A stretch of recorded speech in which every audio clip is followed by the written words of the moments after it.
Good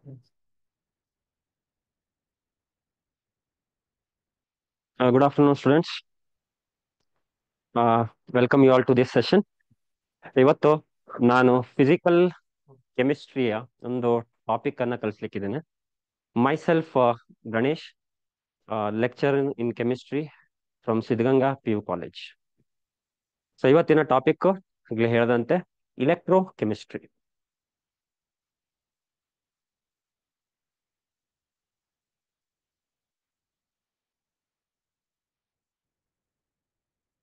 So electrochemistry is one of the major topics in physical chemistry. ಹಾಗೆ major topic ಅಂದ ತಕ್ಷಣ weightage ಕೂಡ ಜಾಸ್ತಿ ಇರುತ್ತೆ, ಹೌದಾ? Let's directly start with the topic electrochemistry. So electrochemistry ಅಂದ್ರೆ ಏನು? ಸೊ ಅದನ್ನ ನಾವು ತಿಳ್ಕೊಬೇಕು ಫಸ್ಟ್, ಹೌದಾ? Electrochemistry. So electrochemistry is a branch of physical chemistry which deals with the conversion of chemical energy into electrical energy. Chemical energy into electrical energy. So ಈ chemical energy ಎಲ್ಲಿರುತ್ತೆ? It's stored in the molecules, right? A particular reaction takes place. A reaction, ಯಾವ ತರ reactions? Spontaneous reactions. So ಅದ್ರ ಪಾಡಿಗೆ ಆಗುವಂತ reaction without the supply of external energy. ಈ chemical energy ಇರುತ್ತಲ್ಲ, so ಈ chemical energy of a spontaneous reaction is being converted into electrical energy. So one energy is being converted into other electrical energy. So ಈ ತರ ನಾವೆಲ್ಲಾದ್ರೂ ಮಾಡ್ತೀವಾ in our day to day life ಅಲ್ಲಿ? Chemical energy to electrical energy ಯೋಚನೆ ಮಾಡಿ. So ಇಲ್ಲಿ ಗಡಿಯಾರಕ್ಕೆ ಎಲ್ಲಾದ್ರೂ battery ಬಳಸ್ತೀರಾ, cell ಬಳಸ್ತೀರಾ, ಹೌದಾ? ಆ ಸೆಲ್ ಅನ್ನ ಖಾಲಿ ಆದ ತಕ್ಷಣ ಕ್ಲೋಸ್ ಮಾಡ್ಬಿಡ್ತೀರಾ, ಹೌದಾ? ಸೊ ಆ ಸೆಲ್ ಅಲ್ಲಿ ಏನಿರುತ್ತೆ? There is stored energy. What kind of energy? That is chemical energy. That chemical ಎನರ್ಜಿಯನ್ನ ನಾವು ಕನ್ವರ್ಟ್ ಮಾಡ್ತೀವಿ? ಇಲೆಕ್ಟ್ರಿಕಲ್ ಎನರ್ಜಿ ಆಗಿ ಕನ್ವರ್ಟ್ ಮಾಡ್ತೀವಿ. ಸೊ ಈ ಪಾರ್ಟ್ ಅಲ್ಲಿ ಎಲೆಕ್ಟ್ರೋಕೆಮಿಸ್ಟ್ರಿ ಚಾಪ್ಟರ್ ಅಲ್ಲಿ ನಾವು ಈ ಕೆಮಿಕಲ್ ಎನರ್ಜಿಯನ್ನ ಎಲೆಕ್ಟ್ರಿಕಲ್ ಎನರ್ಜಿಯಾಗಿ ಕನ್ವರ್ಟ್ ಮಾಡ್ಲೋದು ಹೇಗೆ ಅಂತ ನಾವು ಓದ್ತೀವಿ, ಹೌದಾ? ಹಾಗೆ ಸಿಮಿಲರ್ಲಿ ಈ ಎಲೆಕ್ಟ್ರಿಕಲ್ ಎನರ್ಜಿ ಇದೆಯಲ್ಲ, ಈ ಎಲೆಕ್ಟ್ರಿಕಲ್ ಎನರ್ಜಿಯನ್ನ ನಾವು ಕೆಮಿಕಲ್ ಎನರ್ಜಿ ಆಗಿ ಕೂಡ ಕನ್ವರ್ಟ್ ಮಾಡ್ತೀವಿ. ಫಾರ್ ಎಕ್ಸಾಂಪಲ್, ಮೊಬೈಲ್ ಅಲ್ಲಿ, ಲ್ಯಾಪ್ಟಾಪ್ ಅಲ್ಲಿ ಬಳಸುವಂತ ಬ್ಯಾಟ್ರೀಸ್ ಏನಿದೆಯಲ್ವಾ, ಸೊ ಆ ಬ್ಯಾಟ್ರೀಸ್ ನಾವು ಅದು ಡ್ರೈನ್ ಆದ ತಕ್ಷಣ ಬಿಸಾಕ್ಬಿಡ್ತೀವ? ಬಿಡ್ತೀವ ನಾವು? ಇಲ್ಲ. ಅದನ್ನೇನ್ ಮಾಡ್ತೀವಿ ನಾವು? ರೀಚಾರ್ಜ್ ಮಾಡ್ತೀವಿ. ರೀಚಾರ್ಜ್ ಅಂತಂದ್ರೇನು? ಅದನ್ನ ಚಾರ್ಜ್ ಮಾಡ್ತೀವಿ. ಆವಾಗ ಇಲೆಕ್ಟ್ರಿಕಲ್ ಎನರ್ಜಿಯನ್ನ ಕೊಟ್ಟು ನಾವು ಪುನಃ ರೀಪ್ಲೆನಿಶ್ ಮಾಡ್ತೀವಿ ಬ್ಯಾಟ್ರಿಯನ್ನ. ರೀಪ್ಲೆನಿಶ್ ಮಾಡೋದು ಅಂತಂದ್ರೆ ಏನ್ ಮಾಡೋದು? ಎನರ್ಜಿಯನ್ನ ಪಡ್ಕೊಳ್ಳೋದು. ಮತ್ತೆ ನಾವು ಚಾರ್ಜ್ ತೆಗಿದ ತಕ್ಷಣ ಅದು ಏನಾಗುತ್ತೆ? ಡಿಸ್ಚಾರ್ಜ್ ಆಗಕ್ ಸ್ಟಾರ್ಟ್ ಆಗುತ್ತೆ, ಅಂದ್ರೆ ಸ್ಪಾಂಟೇನಿಯಸ್ ರಿಯಾಕ್ಷನ್ ಆಗುತ್ತೆ.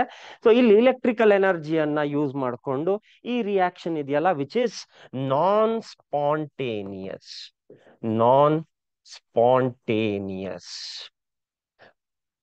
ಅಂದ್ರೆ with external energy only the reaction takes place on its own. ಅದು without the help will not take place. Reaction ಆಗದೆ ಇರುವಂತದ್ದು. ಸೊ ಎಲೆಕ್ಟ್ರಿಕಲ್ ಎನರ್ಜಿಯನ್ನ ಯೂಸ್ ಮಾಡಿ ನಾವು ಏನನ್ನ ಜನರೇಟ್ ಮಾಡ್ತೀವಿ? ಪುನಃ ಜನರೇಟ್ ಮಾಡ್ತೀವಿ. ಸೊ ಈ ಇಂಟರ್ ಕನ್ವರ್ಷನ್ ಇದೆ ಏನಿದೆಯಲ್ಲ, chemical to electrical energy, this interconversion is being learnt in this chapter electrochemistry. Hope you have got some idea related to this chapter. Yes?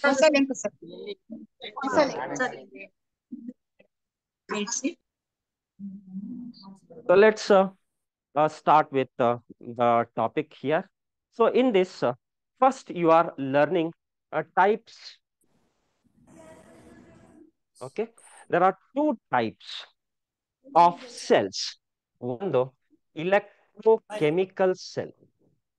Electrochemical cell. Electrochemical cell. So ಇನ್ನೊಂದು electrolytic cell. Electrolytic cell.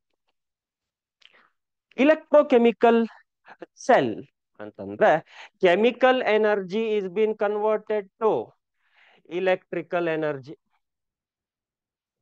So ಈ ತರ cells ಅಲ್ಲಿ ಕೆಮಿಕಲ್ ಎನರ್ಜಿಯನ್ನ electrical energy ಆಗಿ convert ಮಾಡ್ತೀವಿ. As I said, spontaneous. Electrolytic cell is one where electrical energy is being converted into chemical energy. Chemical energy ಅಂದ್ರೆ ನಾನ್ spontaneous reactions ಆಗುವ ಅಂದ್ರೆ we carry out which is not carrying on its own by the supply of ಯಾವುದು electrical energy. ಆ electrical ಎನರ್ಜಿಯನ್ನ ನಾವು chemical ಎನರ್ಜಿಗೆ convert ಮಾಡ್ತೀವಿ. So ಈ ಎರಡು ತರ ಸೆಲ್ಸ್ ಅಂತ ಹೇಳ್ತೀವಿ, based on conversion of one form of energy other form of energy. Electrochemical cell, ಇನ್ನೊಂದು electrolytic cell. So let's learn about this electrochemical cell.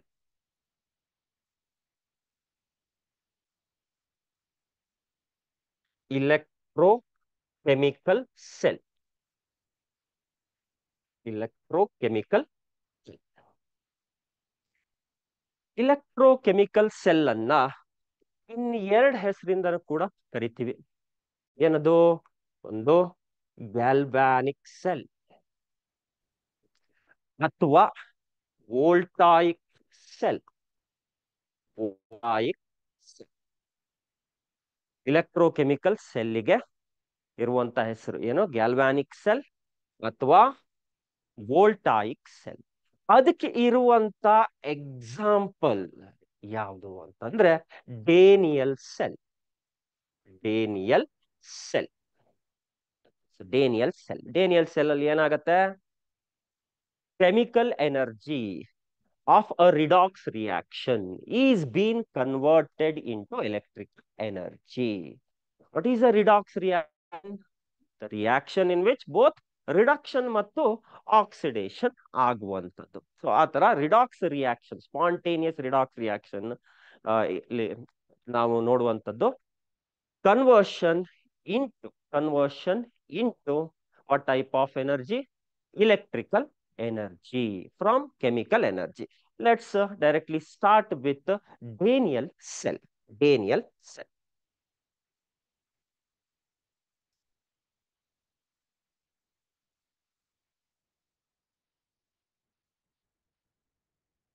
So you can find here Daniell cell, representation of a Daniell cell. So what is a Daniell cell? Let's see. So the cell in which the electrodes, there are two types of electrodes. Okay, one is anode and the other is anode ಮತ್ತು cathode. As you can find, it is a negative terminal, whereas cathode is positive terminal in electrochemical cell. So this is nothing but the Daniell cell. So ಇಲ್ಲಿ ಏನ್ ಮಾಡಿದ್ದಾರೆ? ಒಂದು metal. ಯಾವ metal ಇದು? Zinc metal. Zinc metal ಅನ್ನ dip ಮಾಡಿದ್ದಾರೆ, containing its own ions. ಅದರದ್ದೇ ions ಇರುವಂತ ಸೊಲ್ಯೂಷನ್ ತಗೊಂಡಿದ್ದಾರೆ, electrolytic solution. What is that? Zinc sulphate. Zinc sulphate ಅಲ್ಲಿ ಜಿಂಕ್ ರಾಡ್ ಅನ್ನ ಡಿಪ್ ಮಾಡಿದ್ರು.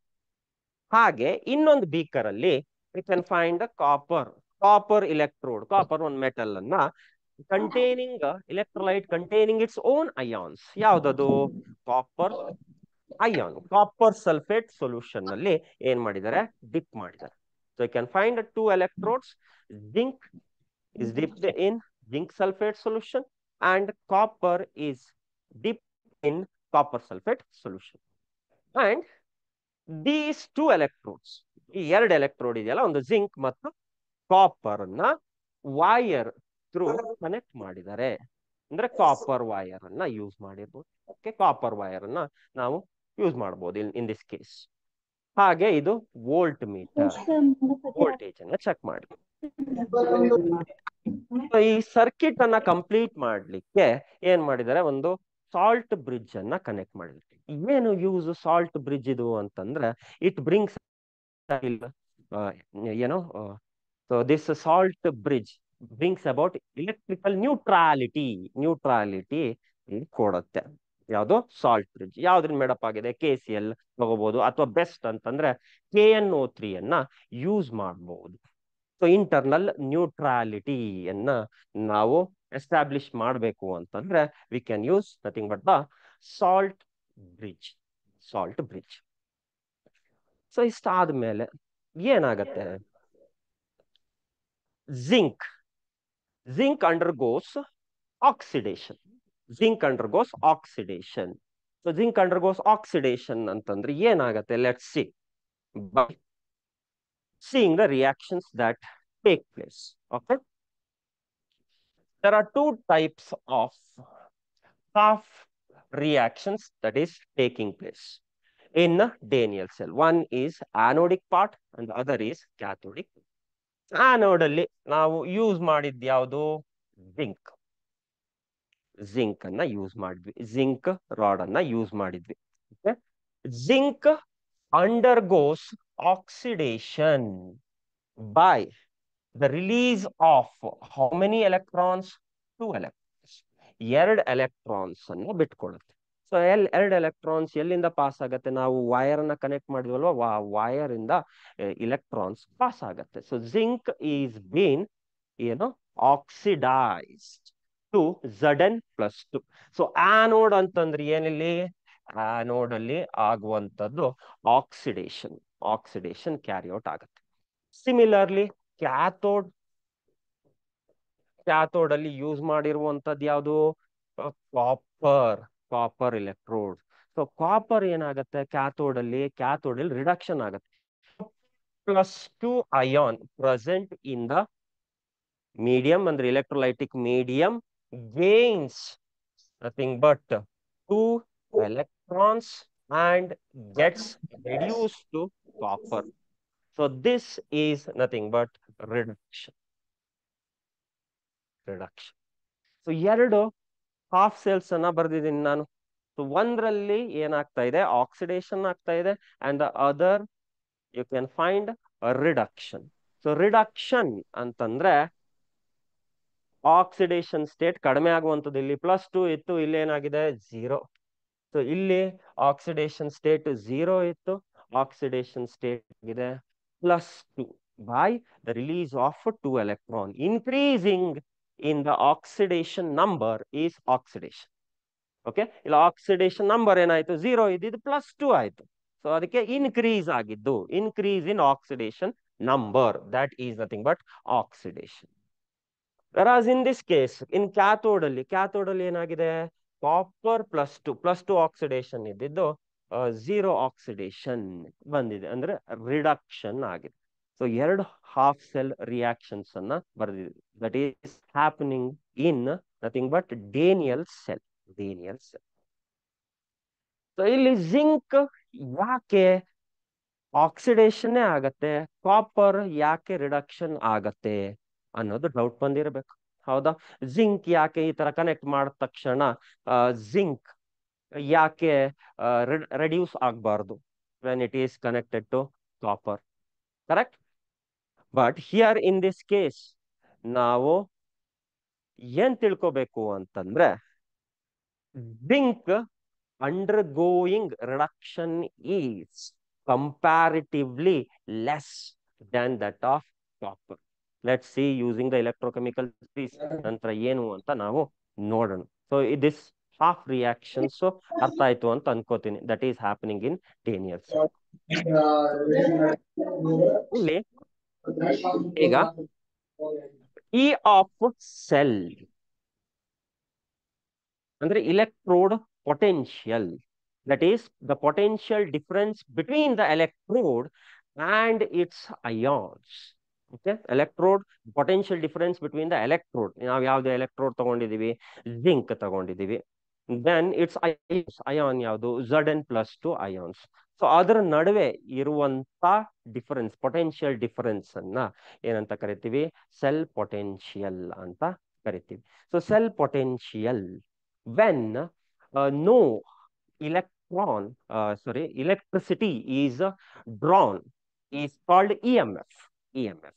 So EMF of this Daniel cell now tagondre 1.1 volts. If you carry out this uh, electrolytic process, electrochemical process ನಾವು ಇಲ್ಲಿ Daniel cell ಅಲ್ಲಿ ನಾವು ಏನ್ ನೋಡಿದ್ವಿ electrochemical process in standard conditions ಅಂದ್ರೆ 1 molar ತಗೊಂಡ್ರೆ zinc sulfate and copper sulfate. So ಆಗ ನಾವು EMF is found to be 1.1 volts for a Daniell cell. So Daniell cell you can find here. So this is Daniell cell. So ಇಲ್ಲಿ from this to this, from zinc to copper ಏನ್ move ಆಗ್ತಾ ಇದೆ? zinc to copper electrons move ಆಗ್ತಾ ಇದೆ. So ಯಾವ side ಇಂದ electrons move ಆಗತ್ತೋ ಅದ್ರ opposite side ಇಂದ ಯಾವ್ದು ಮೂವ್ ಆಗತ್ತೆ? ಕರೆಂಟ್ ಮೂವ್ ಆಗತ್ತೆ. So current is carried from cathode to anode, whereas electron transfer takes place from anode to cathode. Okay, so let's see. So in this case, zinc ಇಂದ copper ಎಲೆಕ್ಟ್ರೋಡ್ಗೆ ಏನ್ move ಆಗ್ತಾ ಇದೆ? Electron move ಆಗ್ತಾ ಇದೆ. Copper electrode ಇಂದ zinc electrode side ಏನ್ ಆಗ್ತಾ ಇದೆ? ಕರೆಂಟ್ ಮೂವ್ ಆಗ್ತಾ ಇದೆ. So that is a spontaneous redox reaction. ಇದು ಸ್ಪಾಂಟೇನಿಯಸ್ ಆಗಿ ಆಗುವಂಥದ್ದು. ಜಿಂಕ್ ಥ್ರೂ ಜಿಂಕ್ ಇಂದ copper movement of electrons, whereas copper to zinc current move ಆಗುತ್ತೆ. So EMF, as I told you, it is 1.1 volts. There are three conditions. Let's see. ಈ Daniel cell ಏನ್ working ಇದೆ? Working ಇದ್ದಾಗ so EMF ಏನಿರುತ್ತೆ? 1.1 ಕಿಂತ ಜಾಸ್ತಿ ಇರುತ್ತೆ. ಹೌದಾ? ಕರೆಕ್ಟ್. 1.1 ಯಾವುದೇ ಕರೆಂಟ್ ಡ್ರಾ ಆಗದೆ ಇದ್ದಾಗ ವೋಲ್ಟೇಜ್ ಎಷ್ಟು? 2.1 volts. ಸೊ 1.1 volts ನಾವು ಎಕ್ಸ್ಟರ್ನಲ್ ಪೊಟೆನ್ಷಿಯಲ್ ಅಪ್ಲೈ ಮಾಡಿದ್ವಿ ಅಂತ ಇಟ್ಕೊಳ್ಳಿ, which is equal to 1.1 volts. So ಅಂದ್ರೆ ಬ್ಯಾಟ್ರಿಯಿಂದ electricity having the voltage of around 1 volts opposite to this Daniell cell ನಾವು ಅಪ್ಲೈ ಮಾಡಿದ್ವಿ ಅಂತಂದ್ರೆ ಈ ಡೇನಿಯಲ್ ಸೆಲ್ ಸ್ಟಾಪ್ಸ್ ವರ್ಕಿಂಗ್. ಅಂದ್ರೆ ಜಿಂಕ್ ಇಂದ ಕಾಪರಿಗೂ ಎಲೆಕ್ಟ್ರಾನ್ ಮೂವ್ ಆಗಲ್ಲ ಅಂಡ್ ಕಾಪರ್ ಟು ಜಿಂಕ್ ಗೆ ಕರೆಂಟ್ ಮೂವ್ ಆಗಲ್ಲ. Current moving stops if the external potential is applied which is 1.1 volts. Okay, so in that we can say cell stops working. Cell stops working ಯಾವಾಗ external potential 1.1 volt ಇದ್ದಾಗ. Suppose external potential outside potential ನಾವು ಬ್ಯಾಟ್ರಿಯಿಂದ ಏನ್ connect ಮಾಡಿರ್ತೀವಿ ಅವಾಗ potential 1.1 ಕಿಂತ ಕಡಿಮೆ ಇದ್ರೆ cell normal ಆಗಿ ವರ್ಕ್ ಆಗ್ತಾ ಇರುತ್ತೆ. ಡೇನಿಯಲ್ ಸೆಲ್ ಹೇಗೆ ವರ್ಕ್ ಆಗ್ತಾ ಇತ್ತು? ಜಿಂಕ್ ಇಂದ ಕಾಪರ್ಗೆ ಎಲೆಕ್ಟ್ರಾನ್ ಮೂವ್ ಆಗ್ತಾ ಇತ್ತು, copper to zinc current pass ಆಗ್ತಾ ಇತ್ತು. ಹೌದಾ? ಸೊ ಯಾವಾಗ ಅದು ವರ್ಕ್ ಆಗುತ್ತೆ? ಎಕ್ಸ್ಟರ್ನಲ್ ಪೊಟೆನ್ಷಿಯಲ್ ಅದಕ್ಕಿಂತ 1.1 ಕಿಂತ ಕಡಿಮೆ ಇದ್ದಾಗ. ಸಪೋಸ್ ಈ ಎಕ್ಸ್ಟರ್ನಲ್ ಪೊಟೆನ್ಷಿಯಲ್ ಏನಿದೆ which is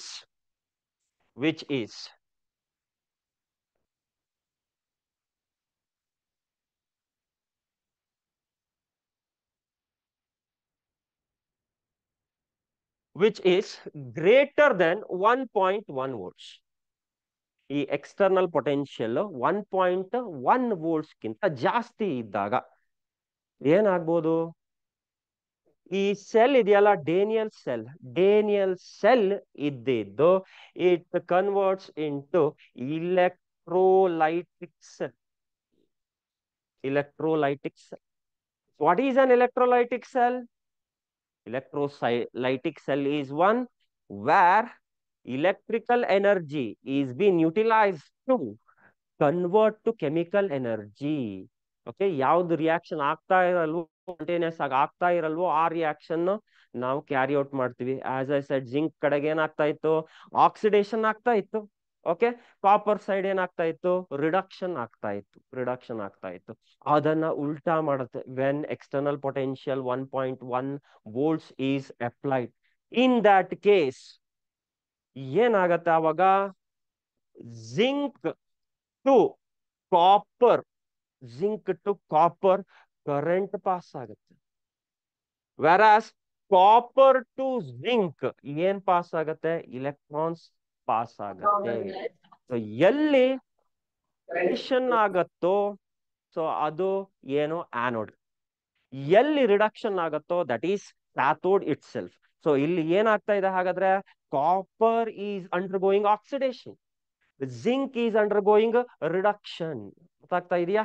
so copper is undergoing oxidation. So ಇದು ಆಕ್ಸಿಡೇಷನ್ ಆಗ್ಬಿಡುತ್ತೆ ಇಲ್ಲಿ. Copper in this case current move ಆಗ್ಬೇಕು ಅಂತಂದ್ರೆ copper is getting oxidised to Cu+2, whereas zinc is getting reduced. So ಇದು ಆಗುವಂತದ್ದು ಯಾವ ಟೈಪ್ ಆಫ್ ಸೆಲ್ ಅಲ್ಲಿ, ಇಲೆಕ್ಟ್ರೋಲೈಟಿಕ್ cell. So ಒಂದನ್ನ ನೆನ್ಪಿಟ್ಕೊಳ್ಳಿ, oxidation always happens at the anodic side. Anode is oxidation, cathode is reduction. Understood? So that is about the Daniell cell, seeing the conditions. Hope you have understood here electrochemical cell and electrolytic cell. Okay, so now let's see, as I said, EMF, EMF, EMF, electromotive force. These electromotive force, it is the E of cell when no current is drawn from it. So EMF ಅನ್ನ ಕಂಡಿಡಿಯೋದು ಹೇಗೆ, that is E of cell ಅನ್ನ ಕಂಡಿಡಿಯೋದು ಹೇಗೆ.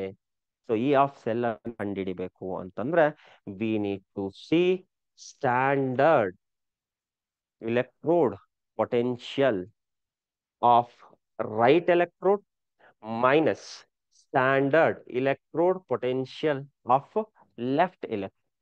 So ಇನ್ನು Daniel cell ಅಲ್ಲಿ ನಾವೇನ್ use ಮಾಡಿದ್ವಿ, left side ಅಲ್ಲಿ use ಮಾಡಿದ್ ಯಾವುದು, anode.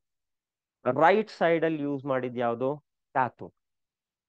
Correct, right. Right side ಅಲ್ಲಿ ಈ not of cathode minus E naught of anode. That will give you E of cell. That is E of cell. E of cell. So EMF or E of cell, electrode potential of cell ಅನ್ನ ಕಂಡಿಡಿರಿ ಅಂತ ಕೇಳಿದಾಗ we need to look for E naught, standard reduction potential or electrode potential ಅನ್ನ in terms of reduction potential ತಗೋತೀವಿ. reduction potential of cathode minus reduction potential at the anode ನಾವು find out ಮಾಡಿದ್ರೆ E of cell ಸಿಗತ್ತೆ ನಮ್ಗೆ. E of cell ಅನ್ನ find out ಮಾಡೋದು. we are going to see some examples, some questions that you have in your book related to this EMF of the cell. EMF of the cell. Now, the cathode, standard electrode potential at the cathode or standard electrode potential of the anode. ನಾವು ಹೇಗೆ ಕಂಡುಹಿಡಿತೀವಿ? That is done using standard hydrogen electrode. Standard hydrogen electrode. The standard hydrogen electrode is called reference electrode. Reference electrode. Standard hydrogen electrode is a reference electrode. So ಏನು ಹಾಗಂದ್ರೆ reference electrode ಅಂತಂದ್ರೆ, so Daniel cell ಅಲ್ಲಿ ನಾವು ಈ of cell ಎಷ್ಟು ಅಂತ ಹೇಳಿದ್ವಿ, 1.1 volts, 1.1 volts ಅಂತ ಹೇಳಿದ್ವಿ. ಜಿಂಕ್ ಸೈಡ್ ಅಲ್ಲಿ ಎಷ್ಟು, ಕಾಪರ್ ಸೈಡ್ ಅಲ್ಲಿ ಎಷ್ಟು ಅಂತ ಇಂಡಿವಿಜುವಲ್ ಆಗಿ ಹೇಳಿಲ್ಲ, ಹಾಗೆ ಇಂಡಿವಿಜುವಲ್ ಆಗಿ ಫೈಂಡ್ ಔಟ್ ಮಾಡ್ಲಿಕ್ಕೂ ಬರಲ್ಲ. Okay, so half cell E M F ನಾವು ಏನು ಡೇನಿಯಲ್ ಸೆಲ್ ಅಲ್ಲಿ ನೋಡಿದ್ವಿ, ಹಾಫ್ ಸೆಲ್ಸ್ ಜಿಂಕ್ ಸೈಡ್ ಮತ್ತು ಕಾಪರ್ ಸೈಡ್ ಅಲ್ಲಿ ಕಂಡಿಡಿಯಕ್ ಬರಲ್ಲ. That is found out only through reference. So ಅದನ್ನ ನಾವು ಸ್ಟ್ಯಾಂಡರ್ಡ್ ಹೈಡ್ರೋಜನ್ ಎಲೆಕ್ಟ್ರೋಡ್ಗೆ ಕನೆಕ್ಟ್ ಮಾಡಿ ಫೈಂಡ್ ಔಟ್ ಮಾಡ್ತೀವಿ. So this standard hydrogen electrode, that cell potential E naught of cell is found to be 0, taken as 0. What is the cell potential of standard hydrogen electrode ಅಂತ ಕೇಳಿದ್ರೆ that is nothing but 0 ಆಗಿ ತಗೋತೀವಿ. ನಾವೇನಾದ್ರೂ zinc electrode potential ಅನ್ನ ಕಂಡುಹಿಡಿಬೇಕೀಗ. Okay, left side ಇರುವಂತ ಆನೋಡಿಕ್ side ಇನ್ Daniell cell ನಾವು ಆ zinc electrode potential ಕಂಡುಹಿಡಿಬೇಕು. ಆವಾಗ ಸ್ಟ್ಯಾಂಡರ್ಡ್ ಹೈಡ್ರೋಜನ್ ಎಲೆಕ್ಟ್ರೋಡ್ ಅನ್ನ ನಾವು ಯಾವುದಾಗಿ ಕನೆಕ್ಟ್ ಮಾಡಬೇಕು, we need to connect it as cathode, cathode ಆಗಿ ಕನೆಕ್ಟ್. ಸೊ ಇದು ಕ್ಯಾಥೋಡ್ ಆಗಿ ಆಕ್ಟ್ ಮಾಡಬಹುದು, it can also act as anode. With reference to cathode, we can find the anodic side potential. With reference to anode, we can find the cathodic side potential. So ಅದನ್ನ ಏನಂತ ಕರಿತೀವಿ, reference.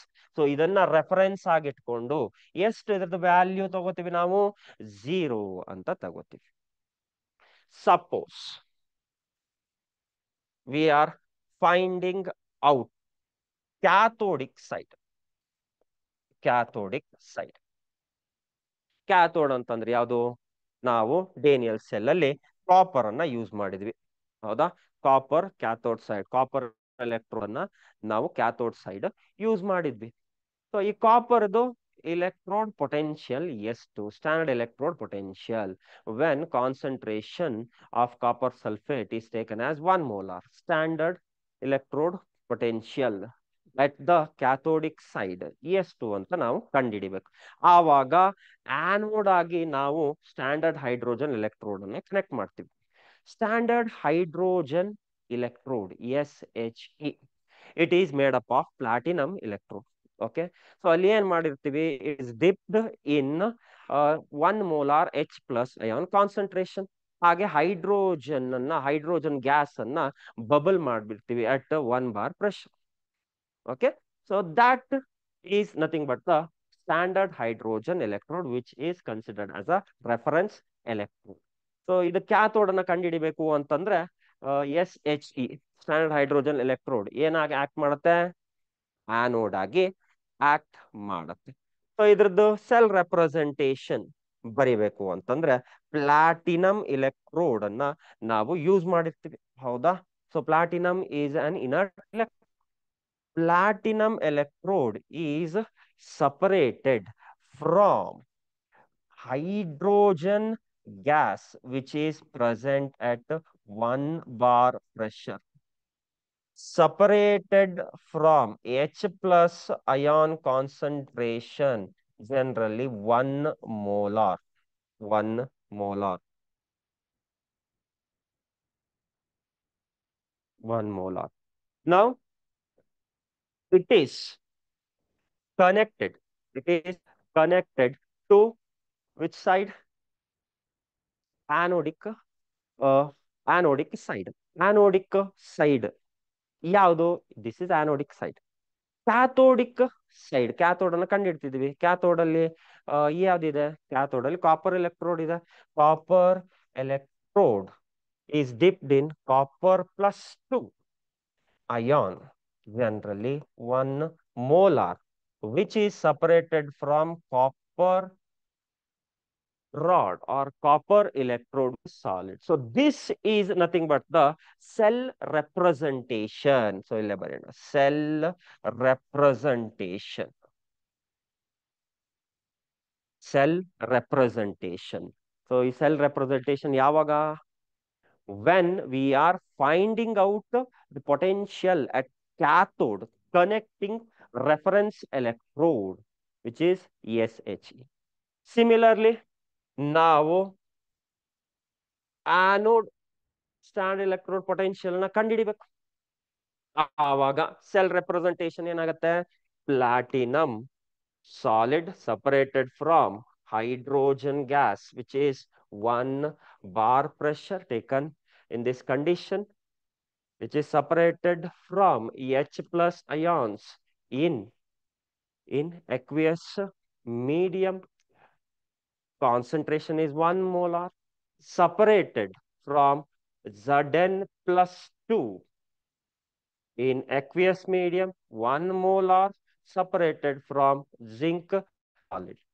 So ಆವಾಗ ನಾವು anode ಅನ್ನ ಕಂಡುಹಿಡಿತಾ ಇದೀವಿ. Anode is nothing but zinc. So reference ಆಗಿ ಏನ್ use ಮಾಡ್ತಾ ಇದೀವಿ? ರೆಫರೆನ್ಸ್ ಆಗಿ ನಾವು SHE ಯೂಸ್ ಮಾಡ್ತಾ ಇದೀವಿ, ಸ್ಟ್ಯಾಂಡರ್ಡ್ ಹೈಡ್ರೋಜನ್ ಎಲೆಕ್ಟ್ರೋಡ್ ಅನ್ನ ಯೂಸ್ ಮಾಡ್ತಾ ಇದೀವಿ. ಸೊ ಇಲ್ಲಿ ಕ್ಯಾಥೋಡ್ ಅಲ್ಲಿ ಇದನ್ನ ಕನೆಕ್ಟ್ ಮಾಡಿದ ತಕ್ಷಣ ನಮ್ಗೆ ಸಿಕ್ಕಿರೋದು E of cell is equal to E naught at right side minus E naught at left side. So right side is cathode. It is found to be 0.34. Left side ಏನು 0. So the E naught of cell ಎಷ್ಟು ಸಿಕ್ತು? 0.34 volts. 0.34 volts. So reduction potential of copper is found to be 0.34. Whereas zinc ಅನ್ನ ನಾವು anode side ಆಗಿ ತಗೊಂಡಿದ್ವಿ. So ಇಲ್ಲಿ ನಾವು E naught of cell is found to be minus 0.76 volts. So using a reference electrode, we find the standard electrode potential at cathode, standard electrode potential at anode. So now with reference only we can find out. Otherwise, ನಾವು ಇದನ್ನ standard electrode potential cathode ಇದು ಮತ್ತು anode ಇದು individual ಆಗಿ find out ಮಾಡಕ್ ಆಗಲ್ಲ. So ಇಲ್ಲಿ positive value, negative value ಏನ್ ಹೇಳುತ್ತೆ ಅಂತ ನಾವು ಕಲಿಯೋಣ. ಓಕೆ, ಫಸ್ಟ್ ನಮ್ಗೆ ಜನರಲ್ ಆಗಿ ಕನ್ಫ್ಯೂಷನ್ ಇರೋದು ಈ E naught of cell values ಇಂದ ನಾವು ಹೇಗೆ ಅದು ಆಕ್ಸಿಡೇಷನ್ ಆಗತ್ತೋ ರಿಡಕ್ಷನ್ ಆಗತ್ತೋ ಅಂತ ನಾವು ಈಗ ಕಲಿಬೇಕು. E naught of cell at the cathodic side ಎಷ್ಟು ಕಂಡಿದ್ವಿ? ಪ್ಲಸ್ 0.34 volts ಅಂತ ಹೇಳಿ, 0.34 volts.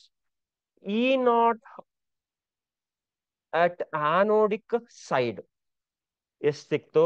0.76 volts ಸಿಕ್ತು. So this is cathode side. ಏನಿದು? ಕಾಪರ್.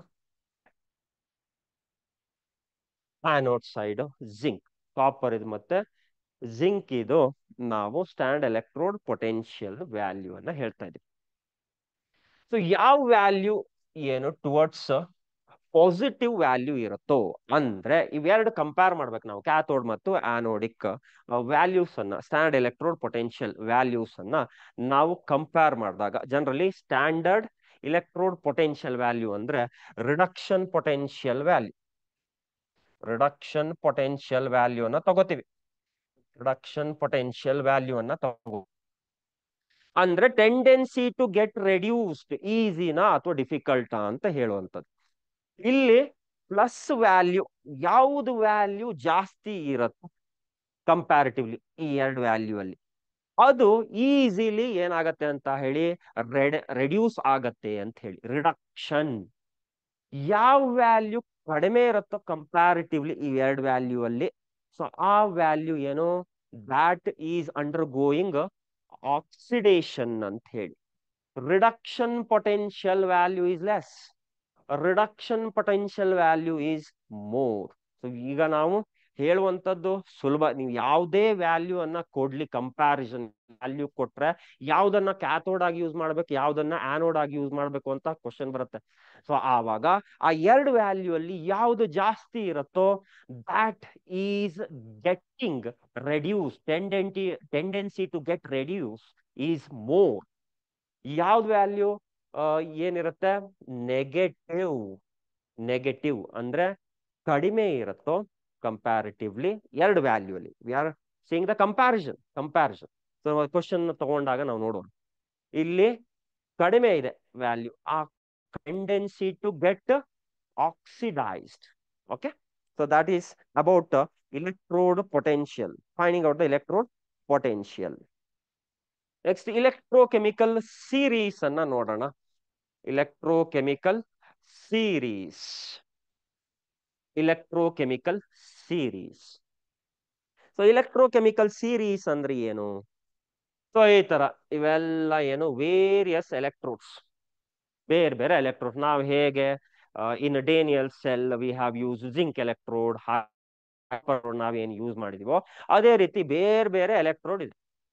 ಆ ಎಲೆಕ್ಟ್ರೋಡ್ ಅನ್ನ ನಾವು ಏನು, increasing value of reduction potential ಅಥವಾ decreasing value of reduction potential ನ ಅರೇಂಜ್ ಮಾಡಿದ್ರೆ ಆ ಸಿಗುವಂತ ಸೀರೀಸ್ ಅನ್ನ ಏನಂತ ಕರಿತೀವಿ, ಇಲೆಕ್ಟ್ರೋಕೆಮಿಕಲ್ ಸೀರೀಸ್ ಅಂತ ಕರಿತೀವಿ. ಓಕೆ, ಸೊ ಇಲ್ಲಿ ನೋಡ್ಬೋದು ನೀವು, Li+ taking an electron, converting into Li in a neutral state. ಅಂದ್ರೆ ಏನಾಗಿದೆ, ಒಂದು ಎಲೆಕ್ಟ್ರಾನ್ ಅನ್ನ ಗೇನ್ ಮಾಡ್ಕೊಂಡಿದೆ.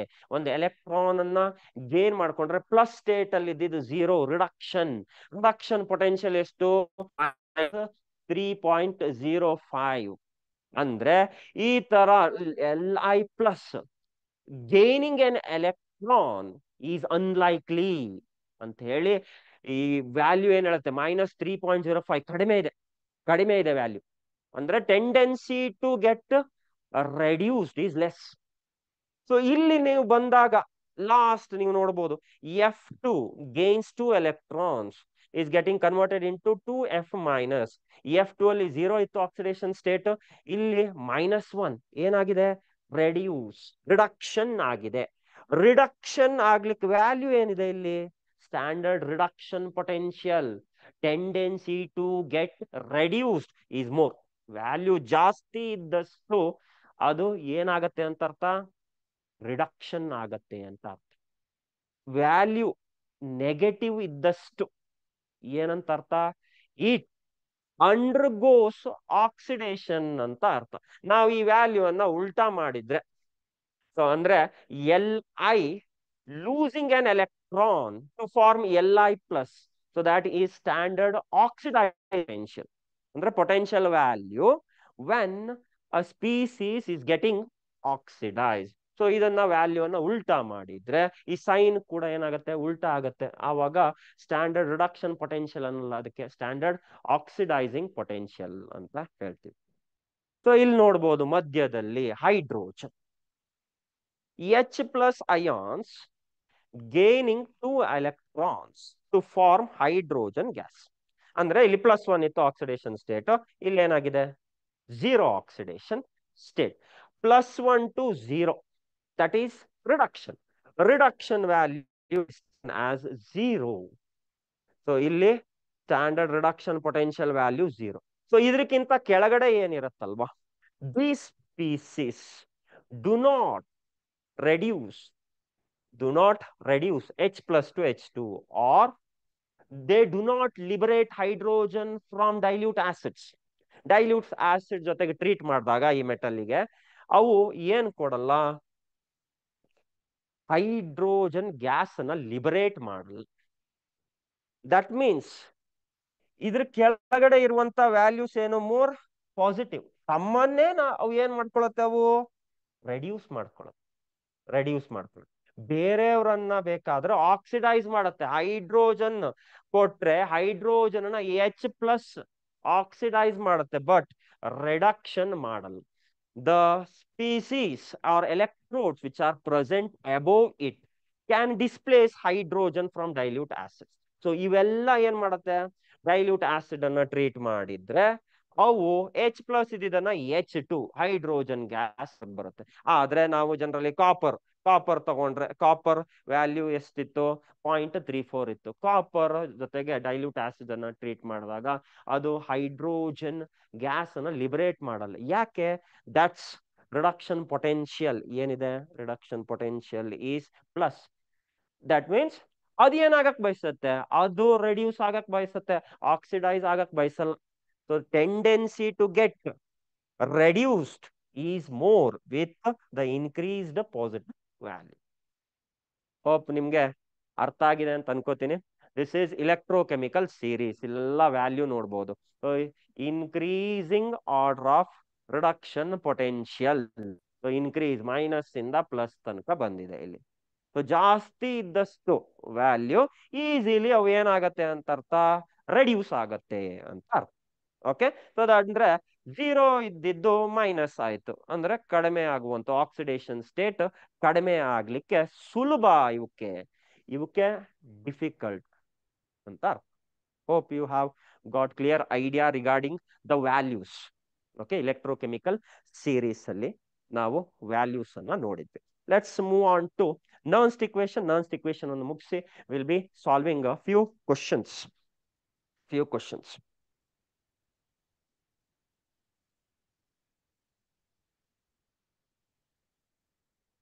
Nernst equation. Nernst equation. Nernst ಅಂದ್ರೆ ಒಬ್ಬನು scientist.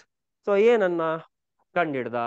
So Nernst found out E of cell formula to calculate when E naught of cell is given, or E naught ಅನ್ನು ನಾವು ಕಂಡಿಡಿಬಹುದು using the formula E of cell is equal to E naught of cell minus 2.303 RT by NF into log of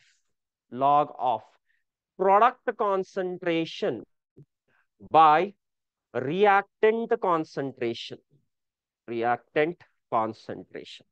E of cell potential ಅನ್ನ ಕಂಡುಹಿಡಿಯಲಿಕ್ಕೆ formula. ಒಂದು reaction ನೋಡೋಣ. A moles of A reacting with B moles of B gives rise to C moles of C plus D moles of D. So ಇದಕ್ಕೆ ನರ್ನ್ಸ್ಟ್ equation ಅನ್ನ ಬರಿಬಹುದು. E of cell is equal to E naught of cell minus 2.303 RT divided by NF log of concentration. ಅಂದ್ರೆ product ಯಾವುದು? C and D. What are small c and small d indicates? Stoichiometric coefficients. ಅದನ್ನ ಏನ್ ಮಾಡ್ಬೇಕು ನಾವು race ಮಾಡ್ಬೇಕು. ಅಂದ್ರೆ concentration ಅನ್ನ bracket ಅಲ್ಲಿ ಬರೀತೀವಿ. Raise to its stoichiometric coefficient C, small c.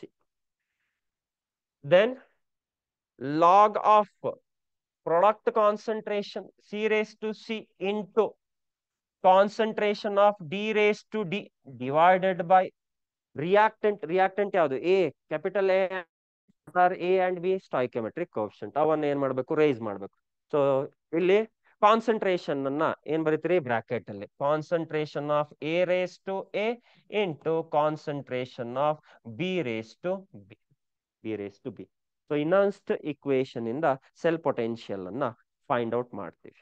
So ಇದನ್ನ ಸಿಂಪ್ಲಿಫೈ ಮಾಡೋಣ. In the standard states are universal gas constant T 298 Kelvin, Faraday's constant which is 96,500 coulomb per mole. So ಇದನ್ನೆಲ್ಲ substitute ಮಾಡಿದ್ರೆ ನಮ್ಗೆ E of cell value simplify ಮಾಡಬಹುದು. ಇನ್ನೊಂದು equation ಅನ್ನ E of cell is equal to E naught of cell minus 0.0591 divided by N into log of product concentration divided by reactant concentration.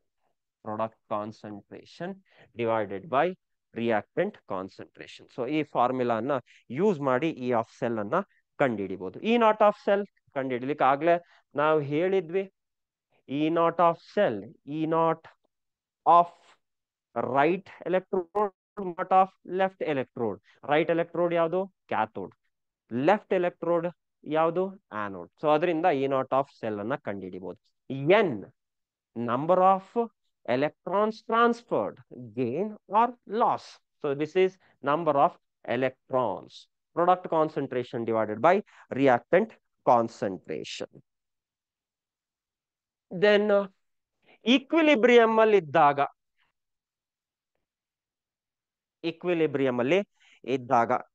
Equilibrium constant ಅನ್ನ ಕಂಡುಹಿಡಿಬಹುದು. Equilibrium ಇದ್ದಾಗ E of cell ಏನಿರುತ್ತೆ? E of cell 0 ಇರುತ್ತೆ. So ಇಲ್ಲಿ apply ಮಾಡಿ, ಈ value 0 ಮಾಡಿ, ಇದು 0 ಆಗ್ಬಿಡುತ್ತೆ. ಹೌದಾ? ಇ ಆಫ್ ಸೆಲ್ 0 ಆಗುತ್ತೆ. Then E not of cell is equal to 0.0591 divided by n into log of k. That is when the reaction is at equilibrium. Equilibrium constant ಅನ್ನ ನಾವೇನಾದ್ರೂ ಕಂಡುಹಿಡಿಬೇಕು ಅಂತಂದ್ರೆ ನಾವು ಈ ತರ ಮಾಡಿಫೈ ಮಾಡ್ಕೋಬಹುದು. Because at equilibrium cell potential ಏನಾಗುತ್ತೆ? 0 ಆಗುತ್ತೆ. ಈಕ್ವಿಲಿಬ್ರಿಯಂ ಅಲ್ಲಿ ಸೆಲ್ ಪೊಟೆನ್ಷಿಯಲ್ 0 ಆಗುತ್ತೆ. ಸೊ ಇಲ್ಲಿ ಅಪ್ಲೈ ಮಾಡಿದ್ರೆ 0 value. Then E not of cell ಅನ್ನ ನಾವು ಲೆಫ್ಟ್ ಸೈಡ್ ತಗೊಂಡು ಹೋದ್ರೆ this value will be okay. So E naught of cell is equal to 0.0591 divided by n into log of k. As I told you, n number of electrons transferred. So let's see few questions.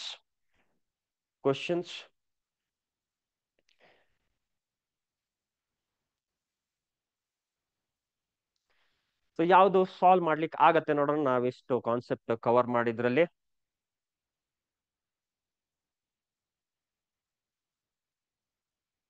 Fourth question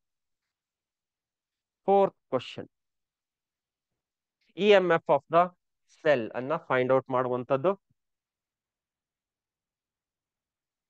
fourth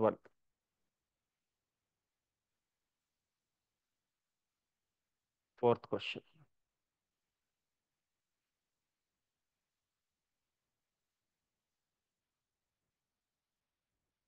Let's try out fourth question. The standard electrode potential for the half cell reactions are given. Zinc plus 2 gaining 2 electrons forming Zn. ಅಂದ್ರೆ ಏನಾಗ್ತಾ ಇದೆ ಇಲ್ಲಿ? Reduce ಆಗ್ತಾ ಇದೆ. Reduction potential E nought is equal to minus 0.76. Fe plus 2 gaining 2 electrons to form Fe.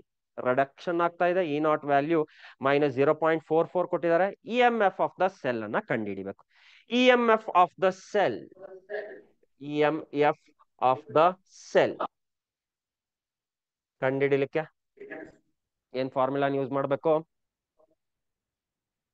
E of cell is equal to E naught of right electrode minus E naught of left electrode.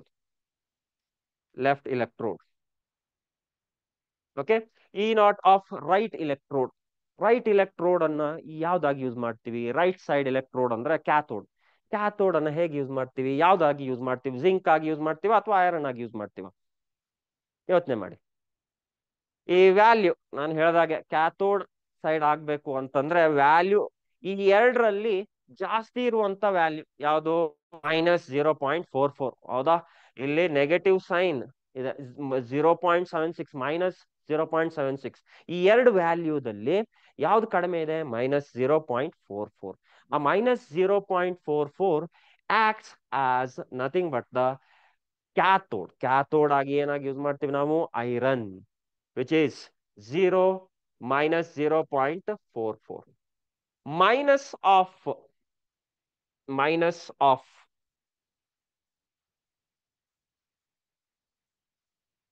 left electrode. What is left electrode? Either right or either left. Zinc is the left electrode. Its value is minus 0.76. Minus of minus ಏನಾಯ್ತು? Plus ಆಯ್ತು. Minus 0.44 plus 0.76. 0.76 ಅಲ್ಲಿ 0.44 minus ಮಾಡ್ಬೇಕು. ಅವಾಗ 6 minus 4 is 2. 7 minus 4 is 3. 0.42 plus 0.42 volts is the answer. Sorry, this is 3.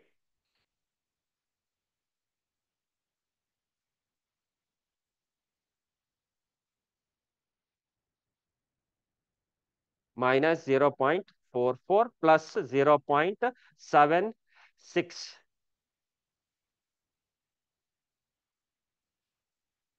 Point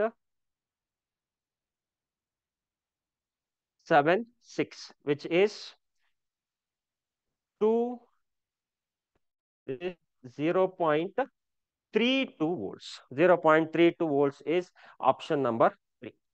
So hope you understood question 4. ಏನನ್ನು ಕಂಡಿಡಿದ್ವಿ ನಾವಿಲ್ಲಿ E M F of the cell ಅನ್ನ ಕಂಡಿಡಿದ್ವಿ. E M F of the cell ಹೇಗೆ ಕಂಡಿಡಿದ್ವಿ? Right electrode minus left electrode, cathode side minus anode side. Let's see next question ನೋಡೋಣ.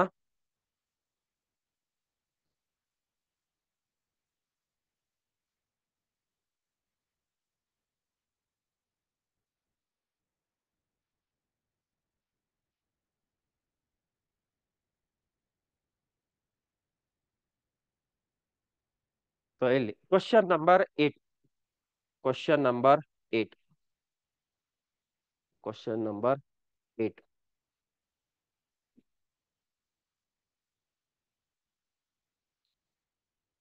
The standard EMF of galvanic cell involving 3 moles of electrons in its redox reaction is 0.59 volts ಅಂತ ಕೊಟ್ಟಿದ್ದಾರೆ. The equilibrium constant for the reaction of the cell is ಅಂತ ಕೇಳಿದ್ದಾರೆ. So when equilibrium constant ಕೇಳಿದ್ದಾರೆ ಅಂತಂದ್ರೆ ನಾವು use ಮಾಡುವಂತ formula ಏನು? E not of cell is equal to 0.0591 divided by n into log of k. So ಈ K ಅನ್ನ ಕಂಡುಹಿಡಿಬೇಕು. ಏನೇನು ಕೊಟ್ಟಿದ್ದಾರೆ? E not of cell. So here standard E M F ಅಂದ್ರೆ ಇ ನಾಟ್ ಆಫ್ ಸೆಲ್ ಎಷ್ಟು ಕೊಟ್ಟಿದ್ದಾರೆ? 0.59 ಕೊಟ್ಟಿದ್ದಾರೆ. is equal to 0.0591 divided by n involving 3 moles of electrons. So n value is 3 log of k. Now ಈ 3 ಅನ್ನ ಈ ಕಡೆ ತಗೊಂಡೋಗಿ 0.59 into 3 divided by 0.0591 is equal to log of k. 0.59 divided by 0.0591 is nearly equal to 10. 10 into 3, 10 into 3 is equal to log k. Therefore, k is equal to, k value is equal to 10 into 3 is 30. 30 ಅಂದ್ರೆ anti-log of 30. Anti-log of 30. What is anti-log of 30? Anti-log of 30 is nothing but 10 power 30. So anti-log of any x. So the anti-log of x ಕಂಡಿಡಿರಿ. ಯಾವುದೇ value ಇರ್ಬೋದು. Anti-log of x ಅನ್ನ ಕಂಡಿಡಿರಿ ಅಂತ ಹೇಳಿದ್ರೆ you just take the exponent. So ಇಲ್ಲಿ 10 power x is the value. So ಇಲ್ಲಿ 30 ಸಿಕ್ತು. 10 power 30 is nothing but the equilibrium constant for the reaction. Okay. So now a 10 power 30 illide 10 power 30 is option number 4. 10 power 30. So that is also finding out the equilibrium constant k value na find out madam. Next question, hope you have understood this question. Moving on to the next.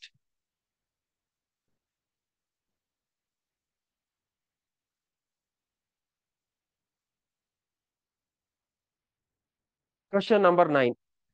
E1, E2 and E3 are the EMF of the following 3 galvanic cells ಅಂತ ಹೇಳಿದ್ದಾರೆ.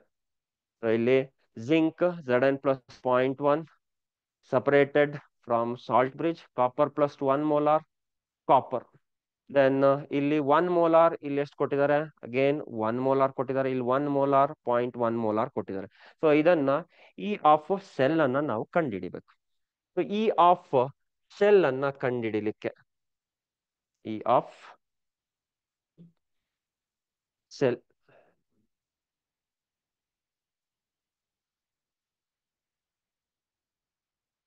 E of cell ಕಂಡುಹಿಡಿಲಿಕ್ಕೆ ನಮ್ಗೆ ಇರುವಂತ formula ಏನು? E not of cell minus 0.0591 divided by n into log of product by reactant. Product ಯಾವುದು? Product is Zn+2. Reactant ಯಾವುದು? Cu+2. Product concentration Zn+2 in this case. Reactant Cu+2. So Daniel cell ಅಲ್ಲಿ reaction ನೋಡಿದ್ರೆ ನೀವು zinc plus Cu+2 giving rise to Zn+2 plus Cu. The product concentration Zn+2, reactant concentration Cu+2. So ಇಲ್ಲಿ ಕೊಟ್ಟಿರುವಂತ values ಅನ್ನ ನೀವು apply ಮಾಡಿ ನೋಡಿ, values ನಿಮ್ಗೆ ಸಿಗತ್ತೆ. ಇಲ್ಲಿ ವ್ಯಾಲ್ಯೂ ಇ ಆಫ್ ಸೆಲ್ ಯಾವುದು ಜಾಸ್ತಿ ಬರುತ್ತೆ ಅಂತ ನೋಡ್ಬೋದು. E not of cell standard state ಅಲ್ಲಿ ನೀವು ಇದನ್ನ 1.1 ತಗೊಂಡು ಕೂಡ ಕ್ಯಾಲ್ಕುಲೇಟ್ ಮಾಡ್ಬೋದು. ನೀವು ಟ್ರೈ ಮಾಡಿ. ನಾಳೆ will be continuing the same question, okay, using this formula. ನೀವು ಟ್ರೈ ಮಾಡಿ, ಈ ಕ್ವಶನ್ ಅನ್ನ ಟ್ರೈ ಮಾಡಿ, you will get the answer. Okay, ನಾಳೆ ಈ ಸೆಷನ್ ಅನ್ನ ಕಂಟಿನ್ಯೂ ಮಾಡೋಣ, ಎಲೆಕ್ಟ್ರೋಕೆಮಿಸ್ಟ್ರಿಯನ್ನ. ಹಾಗೆ ನೀವು ಓದ್ಕೊಂಡು ಬಂದ್ರೆ ಈ ಸೆಷನ್ ನಿಮ್ಗೆ ಕೂಡ ತುಂಬಾ ಹೆಲ್ಪ್ ಆಗುತ್ತೆ. Okay, thank you.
Hello, good evening, everybody.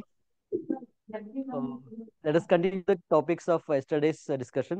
ನಿನ್ನೆ ನಾವು ಕರೆಂಟ್ ಎಲೆಕ್ಟ್ರಿಸಿಟಿ ಸ್ಟಾರ್ಟಿಂಗ್ ಟಾಪಿಕ್ಸ್ ನ ಡಿಸ್ಕಸ್ ಮಾಡಿದ್ವಿ regarding current density, microscopic properties such as drift velocity, conductivity in terms of number density of charges and electronic charge. So ಈ concept ನ ನಿನ್ನೆ ನಾವು discuss ಮಾಡಿದ್ವಿ. Towards the end of the class, ನಿನ್ನೆ yesterday class ಅಲ್ಲಿ we also discussed how resistance depend on various parameters. Okay, resistance depends on length, resistance depends on area of cross section, resistance depends on nature of material, that is rho. Resistance also depends on temperature. These things we have discussed in the last class. Apart from that, we also see, observe that resistance dimension ಮೇಲೆ ಯಾವ ರೀತಿ depend ಆಗುತ್ತೆ ಅಂತ ನೋಡಿದ್ವಿ. ನಾವು length ನ change ಮಾಡಿದ್ರೆ resistance is directly length ಇರೋದ್ರಿಂದ you can write an equation for R for same wire stretching ಇದ್ದಾಗ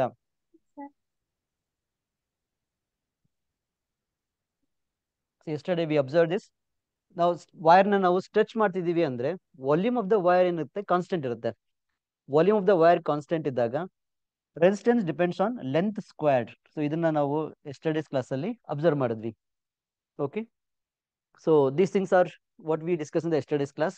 ಇವಾಗ ಫಾರ್ ಎಕ್ಸಾಂಪಲ್ ಲೆಂತ್ ಡಬಲ್ ಆಯ್ತು ಅಂತಂದ್ರೆ ರೆಸಿಸ್ಟೆನ್ಸ್ ಏನಾಗುತ್ತೆ 4 ಟೈಮ್ಸ್ ಆಗುತ್ತೆ. ಲೈಕ್ ಸೊ ಲೆಟ್ಸ್ ಟೇಕ್ ಈ ಇಕ್ವೇಶನ್ ಮೂಲಕ ನೀವು R1/R2 ರಿಲೇಷನ್ ನ ಬರೆದ್ರೆ R1/R2 will be equal to initial length L1, final length, only length ಅಷ್ಟೇ ತಗೊಳ್ಳೋಣ. ಈಗ ಲೆಂತ್ ಡಬಲ್ ಆದಾಗ ಏನಾಗುತ್ತೆ, area of cross section half ಆಗುತ್ತೆ. ಓಕೆ, ಲೆಂತ್ 3 ಟೈಮ್ಸ್ ಆದ್ರೆ ಸ್ಟ್ರೆಚ್ ಮಾಡಿದಾಗ ಏರಿಯಾ ಆಫ್ ಕ್ರಾಸ್ ಸೆಕ್ಷನ್ 1/3 ಆಗುತ್ತೆ. So we are only considering how length is changing. R1/R2 resistance for length L1 stretch ಮಾಡಿದಾಗ ಲೆಂತ್ L2 ಆಗಿದೆ, corresponding resistance R2 ಇದೆ. So ಇದರ relation ಏನಿರುತ್ತೆ ಅಂದ್ರೆ R1/R2 is equal to L1/L2 whole square. Okay, let's take just an example and then we'll move on to today's concepts. ಇವಾಗ for example if L2 is equal to 2 times L1, L2 is equal to 2 times L1 ಆಗಿದ್ರೆ ಈ ಫಾರ್ಮುಲಾದಲ್ಲಿ substitute ಮಾಡೋಣ.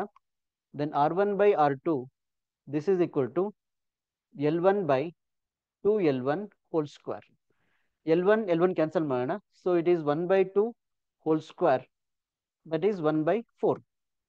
so cross multiply ಮಾಡಿದ್ರೆ you see that R2 will be equal to 4 times R1. so this is the relation.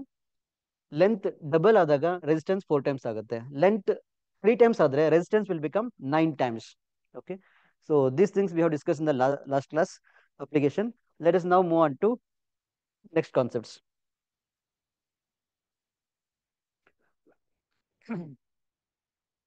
so combination of resistors.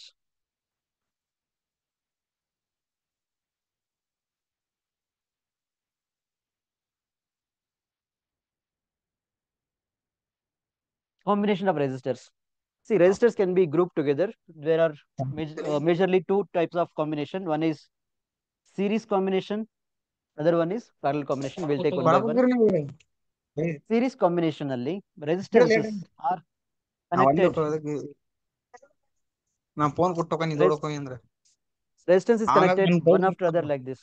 Okay, so ಇದು R1 resistance ಅಂತ ತಗೊಳ್ಳೋಣ, R2 resistance ತಗೊಳ್ಳೋಣ, R3 resistance ಅಂತ ಇರಲಿ. So what is the equivalent resistance? RS, let me call it as RS, will be equal to R1 plus R2 plus, there are many, then this is the equation. Okay, now ಇವಾಗ ಎರಡು resistor ತಗೊಂಡ್ರೆ, if you consider two resistors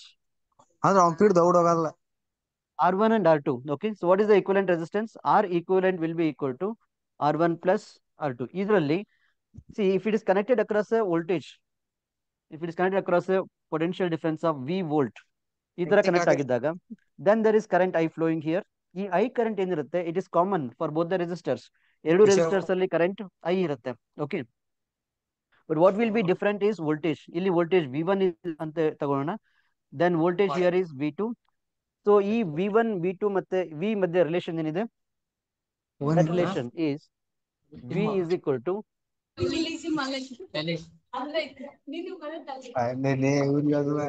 ಸಿಂಹಪ್ಪ ಮಾಯರಪ್ಪದೆ ಸಿಂಹದ ಭೇಟಿ ಆಡಕ್ ಹೋಯ್ತದ. V is equal to V1 plus V2. V is equal to V1 plus V2. ಇದರಲ್ಲಿ if you wanted to find out what is V1, V1 ನಮಗೆ ಬೇಕು, V value ಗೊತ್ತಿದೆ ಅಂತಂದಾಗ then we can write as V is proportional to R. You see V is equal to IR. Okay, so ಇಲ್ಲಿ I ಈ relation ಅಲ್ಲಿ we can write V is proportional to R. ಅಂದ್ರೆ V1 ಮತ್ತೆ V2 ratio V1 by V2 is equal to R1 by R2 ratio ಆಗುತ್ತೆ. The ratio of voltage drop here, ಈ V1 ಮತ್ತೆ V2 ratio ಏನಿದೆಯಲ್ಲ ಅದು R1 ಮತ್ತು R2 ರೇಷಿಯೋಗೆ equal ಆಗಿರುತ್ತೆ. Okay, if wanted to find out what is the value of V1, V is equal to IR ಇರೋದ್ರಿಂದ it is V times R1 by R1 plus R2. So ಈ equation use ಮಾಡ್ಬೋದು whenever we wanted to find out what is the voltage drop across one of the resistor. ಎರಡು resistor combination ಅಲ್ಲಿ ಒಂದು resistor across ಎಷ್ಟು voltage ಇದೆ V1, V1 is equal to V into R1. This is R1, V into R1 by R1 plus R2. Okay, ಅದೇ ತರ V2 will be equal to V into R2 by R1 plus R2. So this gives the equation for distribution of voltage. Voltage ಯಾವ ರೀತಿ distribute ಆಗುತ್ತೆ, so ಅದನ್ನ ನಾವು V ಮತ್ತೆ R1 R2 ಗೊತ್ತಿದ್ರೆ ಈ ರೀತಿ ಕ್ಯಾಲ್ಕುಲೇಟ್ ಮಾಡಬಹುದು. Okay, so this is regarding distribution of voltage in case of series combination. Let us consider important terms regarding parallel combination. If resistors are connected like this,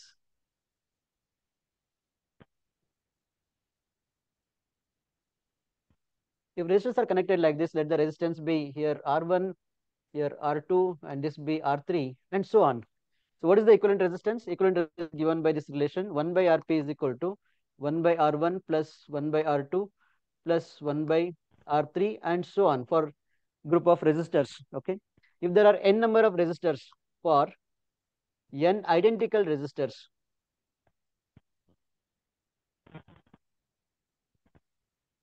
so n number of identical resistors idre enagutte, then you know 1 by Rp will be equal to n by R. Okay, so ಇದನ್ನ ನಾವು Rp is equal to R by n ಅಂತ ಬರಿಬಹುದು. ಅಂದ್ರೆ resistance ನಾವು large number parallel combination ಅಲ್ಲಿ connect ಮಾಡಿದಾಗ then effective resistance will decrease. ಎಷ್ಟಾಗುತ್ತೆ resistance will become, if two resistors are connected in parallel, then Rp is equal to R by 2 for identical resistors. Okay, so if four resistors are connected in parallel combination, all are identical, ಎಲ್ಲ ಒಂದೇ resistance equal resistance ಇದ್ದಾಗ then Rp is equal to R by 4. Okay, as per the value of n. So resistance decrease ಆಗುತ್ತೆ whenever there are resistors connected in parallel combination. So in this case, if you consider two resistors in parallel combination,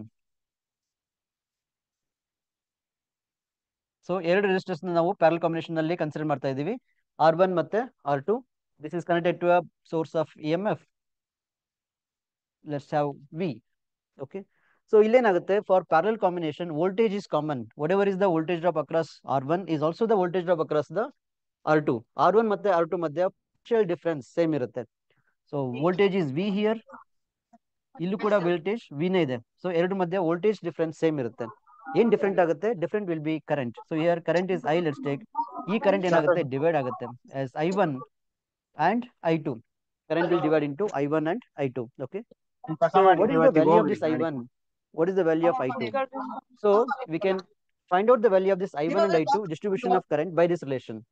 Okay, I1 is given by, it is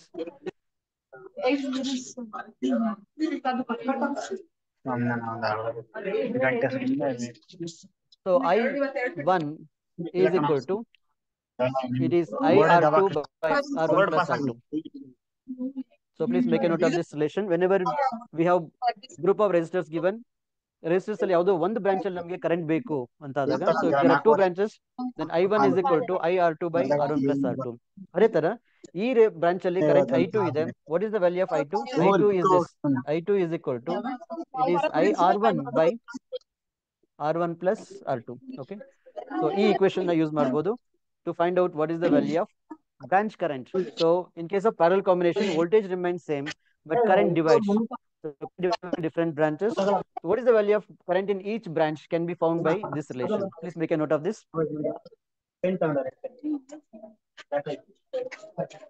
Okay. So this is about series combination of resistors and parallel combination of resistors. Series combination ಅಲ್ಲಿ current common ಇರುತ್ತೆ. Parallel combination ಅಲ್ಲಿ voltage common ಇರುತ್ತೆ. Series combination effective resistance is sum of the resistances. Parallel combination effective resistance is given by this equation. Okay. In series combination voltage divide ಆಗುತ್ತೆ. This is the expression for division of voltage. Parallel combination ಅಲ್ಲಿ current divide ಆಗುತ್ತೆ. This is the expression for current division. I1 is equal to IR2 by R1 plus R2. I2 is equal to IR1 by R1 plus R2. Okay. So note ಮಾಡ್ಕೊಳ್ಳಿ. Let's move on to Wheatstone bridge network. ಹೋಗ್ರಿ ಕ್ಲಾಸಿಗೆ ಹೋಗ್ರಿ. Okay, so we'll move on to next concept. ಅದಕ್ಕೆ ಬೇಡಪ್ಪ chamber ಮಾತಾಡೋಣ ಅಂತ ನಾನು ಅದೇ ಹೇಳಿದೆ. ನಾನು ಲ್ಯಾಬ್ ಬಿಟ್ಟು ಬಂದಿದ್ದೀನಿ. ಅಲ್ಲಿತ್ತಲ್ಲಮ್ಮ Okay, so Wheatstone bridge network is essentially a combination of 5 resistors.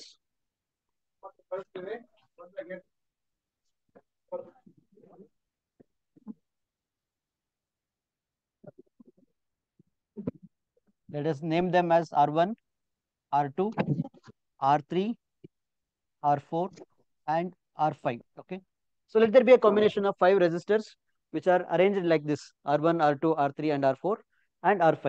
If this combination is connected across a potential difference of V volt, okay, then current flows in these branches. Now we are actually interested in finding out what is the value of equivalent resistance, right? So ಈ ತರ combination ಇದ್ದಾಗ this is actually not having any series combination or parallel combination.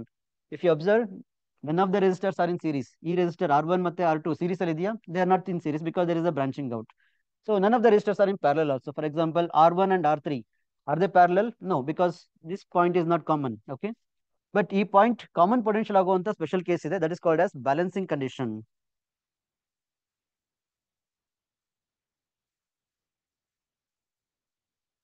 So balancing condition, what is meant by balancing condition? If the Wheatstone bridge is said to be balanced, that means there is no current flowing through this R5 resistance. R5 resistance ಮೂಲಕ current flow ಆಗಲ್ಲ. Current flow ಆಗಲ್ಲ ಅಂದ್ರೆ let me call it as point A, this B, point B.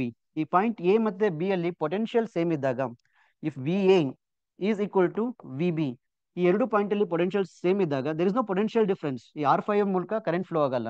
For current to flow through any resistor, it requires potential difference. That's what Ohm's law states, right? Current flowing is directly proportional to potential difference, right? ಇಲ್ಲಿ potential difference 0 ಇರೋದ್ರಿಂದ ಈ resistor ಮೂಲಕ current flow ಆಗಲ್ಲ. So we can consider it to be disconnected. Okay, we can consider it to be disconnected from this point, right? So we can consider it to be disconnected here. ಇಲ್ಲಿ ಮತ್ತೆ ಇಲ್ಲಿ disconnect ಆಗಿದೆ ಅಂತ ಅನ್ಕೊಳ್ಳೋಣ. So this resistor will become ineffective in the circuit. So ಇದನ್ನ ineffective ಅಂತ ತಗೊಂಡಾಗ then we have R1, R2 in series, R3, R4 also in series. ಈ ಎರಡು branch parallel ಆಗುತ್ತೆ. So we can determine the value of equivalent resistance in this combination, right? So this is the Wheatstone bridge network and its balancing condition. Balancing condition can be represented like this: R1 by R2 is equal to R3 by R4. So whenever resistors Wheatstone bridge network have this combination or satisfy this condition of R1 by R2 is equal to R3 by R4, which can also be written as R1 by R3 is equal to R2 by R4. So ಈ ತರ condition ನ satisfy ಮಾಡಿದಾಗ we call the bridge as balanced bridge. If the Wheatstone bridge is balanced, then no current flows through this R5. R5 can be just ignored. We ignore the R5 value, find out the value of equivalent resistance. Once you know the equivalent resistance, R equivalent calculate ಮಾಡಬಹುದು ನಾವು, because R1, R2 are in series combination, R3, R4 are in series combination. These two are in parallel combination. We can find out what is R equivalent. Once you know R equivalent, we can determine the value of current. How much current is supplied here? ಈ current ಎಷ್ಟಿರುತ್ತೆ calculate ಮಾಡ್ಬೋದು, because we know the voltage. Voltage ಗೊತ್ತಿತ್ತು ಅಂದ್ರೆ I is equal to V by R or V by R equivalent. Okay, so this gives the value of current. So current, once we get the value of current, we want to know what is the current flowing through one of the resistor. ಯಾವ resistor ಎಷ್ಟು current flow ಆಗ್ತಾ ಇದೆ. If you wanted to find out the current, then we can write it as I1 and here we call it as I2. So ಈ current ನ ಏನ್ ಕರಿತೀವಿ ನಾವು branch current, because here current I is dividing into two branches, I1 ಮತ್ತೆ I2. So ಇಲ್ಲಿ again earlier we discuss ಮಾಡಿದ್ವಲ್ಲ, so ಅದನ್ನ use ಮಾಡಬಹುದು. This equation we can use I1 is equal to, see, parallel combination, ಇಲ್ಲಿ current ಏನಿದೆ I1 ಇದೆ, I1 is equal to IR2 by R1 plus R2. Okay, if you wanted to find out what is the current here, I2 is equal to IR1 by R1 plus R2. So ಈ formulas ನಾವು use ಮಾಡಿ you can find out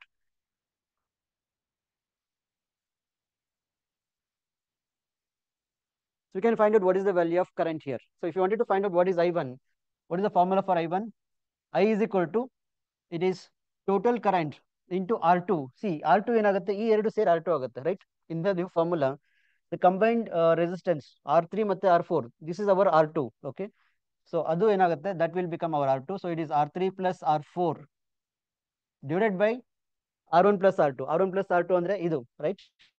It means it is R1 plus R2 plus R3 plus R4. Okay, so this gives the equation for I1. In this case, I'm writing in terms of this R1, R2, R3 and R4. Okay, ಅದೇ ತರ ನೀವು I2 ಕಂಡುಹಿಡಿಬೇಕು ಅಂತಾದ್ರೆ, if you wanted to find out what is the value of current flowing through this branch, so what is the current through this R4 resistance ಅಂತ ಕೇಳಿದಾಗ, R4 resistance ಅಲ್ಲಿ ಮತ್ತೆ R3 resistance ಅಲ್ಲಿ current same ಇರುತ್ತೆ, right? What is that constant current? That constant current is given by total current multiplied by the resistance in the other branch. Other branch resistance ಎಷ್ಟಿದೆ, R1 plus R2 ಇದೆ, because these two are in series, divided by total resistance R1 plus R2 plus R3 plus R4.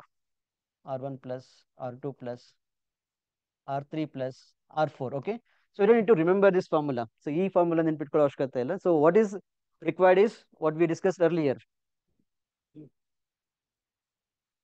This you need to remember. Okay, and this expression you need to remember, finding the value of branch current. Similarly, division of voltage. Now voltage ಎಷ್ಟು divide ಆಗುತ್ತೆ, given voltage is V, ಇಲ್ಲಿ voltage ಎಷ್ಟು appear ಆಗುತ್ತೆ, ಇಲ್ಲಿ voltage ಎಷ್ಟು appear ಆಗುತ್ತೆ. If you wanted to find out that, we need to remember this relation. So division of voltage in case of is V1 is equal to VR1 by R1 plus R2, V2 is equal to VR2 by R1 plus R2. Okay, so you have made a note of these things. So with these things, we'll take up questions which are asked in earlier exams, earlier CET ಮತ್ತೆ NEET exam ಅಲ್ಲಿ ಕೇಳಿರುವಂತ questions ನ discuss ಮಾಡೋಣಂತೆ.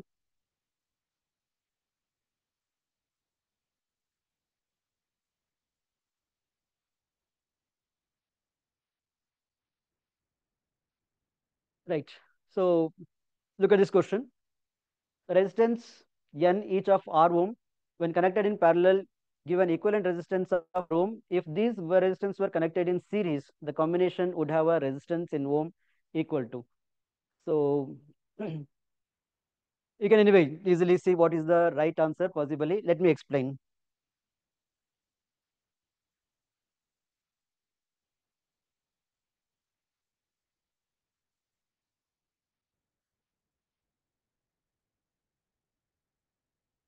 Right, so you see resistance, okay, how many resistors are there? N are there, each one is of R value. So R value is the resistance. How many such resistances are there? There are N such resistances. They are connected in parallel combination. We know what is the equation for resistance in parallel combination. Let me call it as R. That's what is given in the question, is equal to R. So N number of resistors, each one of value R ohm is connected in parallel combination, then R is equal to R by N is the formula. Okay, this is the equation which we have observed just now, that Rp is equal to R by N. Okay, there are N number of identical resistors. Okay, so this is the value of R given in terms of small letter r. Okay, now let's find out what is the value of Rs. Okay, now Rs value ಬೇಕು ನಮಗೆ. If these resistors were connected in series, the combination would have a resistance in ohm. ಎಷ್ಟು resistance ಇರುತ್ತೆ? For Rs value, what is the value of equivalent resistance?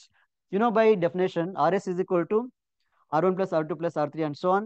For identical resistors, Rs is equal to R plus R such n terms. N terms na add ಮಾಡಿದ್ರೆ ಏನಾಗುತ್ತೆ? Then it will become NR. Okay, so our Rs is equal to n times R. ಇಲ್ಲಿ R ಏನಾಗುತ್ತೆ, ಇದನ್ನ substitute ಮಾಡೋಣ, because we want our answer in terms of capital letter R. So Rs is given by n times. See, ಈ equation ನೋಡಿ, what is small letter r is equal to, cross multiply ಮಾಡಿದ್ರೆ you will get R is equal to NR. So this will substitute here. So substituting we have NR. So our Rs value comes out to be equal to N square R. So this is the answer. Okay, so parallel combination ಅಲ್ಲಿ R amount of resistance ಇದ್ರೆ series combination ಎಷ್ಟಾಗುತ್ತೆ, N square R ಆಗುತ್ತೆ. So because here The equivalent resistance is given as R. R is the value of Rp. So option 1 is the right answer. So please make a note of this. R ohm resistance is the LR resistors. There are n number of such resistors.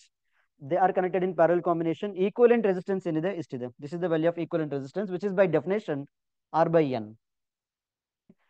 So namge if these resistors were connected in parallel adaga, sorry, series adaga, ಎಷ್ಟು resistance create ಆಗುತ್ತೆ? What is the resistance equivalent to when these resistors are connected in series combination? So series combination ali we know the formula. If n number of resistors, each of resistance R is connected in series, then Rs is equal to NR. Okay. So Rs is equal to N times NR. NR na ನಾವು ಇದರಿಂದ substitute ಮಾಡಿದ್ರೆ we get the value of N square R. Okay. So hope this is clear.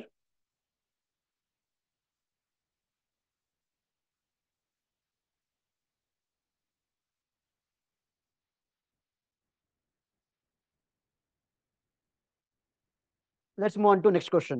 Okay. Okay.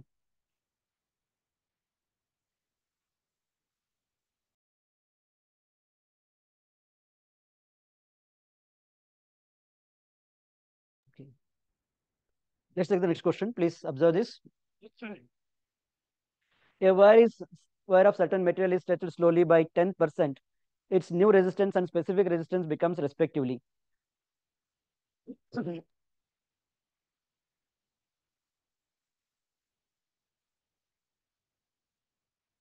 Right. So here is a wire. Let's take. ಈ wire ನಾವು slow ಆಗಿ stretch ಮಾಡಿದೀವಿ. We have stretched this wire slowly. So having stretched, become a slightly new length with decreased thickness. So ಎಷ್ಟು percentage ಜಾಸ್ತಿ ಆಗಿದೆ? The increase in length is by 10%. So wire is increased by 10%. So first thing, let us see how the resistivity changes. Okay. Resistance and specific resistance. ಈ ಎರಡು parameter ಯಾವ ರೀತಿ very ಆಗುತ್ತೆ ಕೇಳಿದ್ದಾರೆ. Right. Let's take first specific resistance, because specific resistance of a given material is a constant at a constant temperature. So ಇದರ specific resistance rho ಇದ್ರೆ ಇದು ಕೂಡ ರೋ ಇರುತ್ತೆ. ನಾವು ವೈರ್ ನ ಚಿಕ್ಕ ತಗೋಬಹುದು, ದೊಡ್ಡ ತಗೋಬಹುದು. It may be wire, it may be any other type of material. So thin wire, thick wire, flat sheet. So resistivity ಅನ್ನೋದು constant ಇರುತ್ತೆ for a given material, does not depend on the dimension. So resistivity dimension ಮೇಲೆ dependent ಆಗಿಲ್ಲದೆ ಇರೋದ್ರಿಂದ resistance and resistivity. See order ನೋಡಿ question ಅಲ್ಲಿ, whenever you are given two parameters to compare, ಈ order ನ ನೋಡಬೇಕು, because option also will be matching to that order. The second specific term ಏನಿದೆ, specific resistance ಇದೆ. So second is they have to remain same. Okay, there is only one option where the resistivity is remaining same. So straight away you can mark the answer.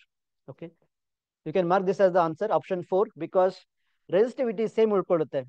Wire ನ ನೀವು stretch ಮಾಡಿದಾಗ resistance ಜಾಸ್ತಿ ಆಗುತ್ತೆ, but resistivity is a characteristic property of material. Material ನ property ಇರೋದ್ರಿಂದ resistivity same ಇರೋದ್ರಿಂದ ಈ options ಅಲ್ಲಿ ಸೊ ಬೋತ್ ರಿಮೈನ್ ಸೇಮ್ ಇದೆ, ಆಮೇಲೆ ಈ ಆಪ್ಷನ್ ಇದೆ. So this would be the right answer, because resistance changes ನಾವು ಎಸ್ಟರ್ಡೇ ನೋಡಿದೀವಿ. Resistance is increasing. If length is increased, resistance will also increase. Let's verify this fact. Okay. So anyway, we know this is the answer. Let's see how the resistance is changing. You know, as we observed yesterday, L is directly proportional to, sorry, R is directly proportional to L square. Volume constant ಇದೆ, resistance length ಅಷ್ಟೇ very ಆಗ್ತಿದೆ ಅಂದಾಗ, then we can write equation for resistance directly proportional L square ಬರಿಬಹುದು. Yesterday, today also we revised. Now, two resistors ಗೆ ನಾವು R1 by R2. This can be done as L1 by L2 whole square. So, but what is L2 given? L2 is given to be equal to L1 plus 10%, 10 by 100 L1. So, L2 will be equal to L1 plus 0.1 L1. Okay, our L2 value is equal to 1.1 L1. L1 common ತಗೊಳ್ಳಿ, 1 plus 0.1, 1.1. Okay. So new length ಏನಿದೆ 1.1 times L1 ಇದೆ. New length L2 is 1.1 times L1 ಇದೆ. Okay. So ಇವಾಗ new resistance ಏನಾಗುತ್ತೆ ನೋಡೋಣ ಇಲ್ಲಿ. R1 by R2, this is equal to L1 by L2. So L1 by L2 ಏನಾಗುತ್ತೆ 1.1 L1 ಇದೆ. Okay. Whole square ಮಾಡಿ. Okay. Let me continue here. R1 by R2, this is equal to L1 ನ cancel ಮಾಡ್ತೀನಿ, 1 by 1.1 whole square, 11 square is 121, so it will become 1.21. ಇವಾಗ cross multiply ಮಾಡಿ, R2 is equal to 1.21 times R1. So which is also matching to this 1.21. So 4 is the right answer. Okay. So solution nodi. In this case, we are given the wire is stretched slowly by 10%. 10% wire length ಜಾಸ್ತಿ ಆದ್ರೆ resistance definitely ಜಾಸ್ತಿ ಆಗುತ್ತೆ because resistance is directly proportional to length. So ಅದರಿಂದ ಈ option correct ಆಗಲ್ಲ ಅಂತ ನಾವು decide ಮಾಡಬಹುದು. ಸೊ ಇದರಲ್ಲಿ ಯಾವ ಆಪ್ಷನ್ ಕರೆಕ್ಟ್ ಆಗುತ್ತೆ ಅಂತ ನೋಡಿದ್ರೆ ನೀವು ರೆಸಿಸ್ಟಿವಿಟಿ ಕಂಪೇರ್ ಮಾಡಿದ್ರೆ resistivity remain same. Resistivity same is only in this case, so option 4 should be the right answer. So now resistance na compare ಮಾಡಿದಾಗ ಕೂಡ we see that resistance R2 will be equal to 1.2 times R1, so which is matching to option 4. So option 4 is the right answer for this question. Please make a note of the answer. We'll move on to next one.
Okay, let's see this question.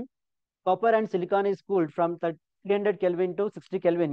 The specific resistance. What happens to specific resistance?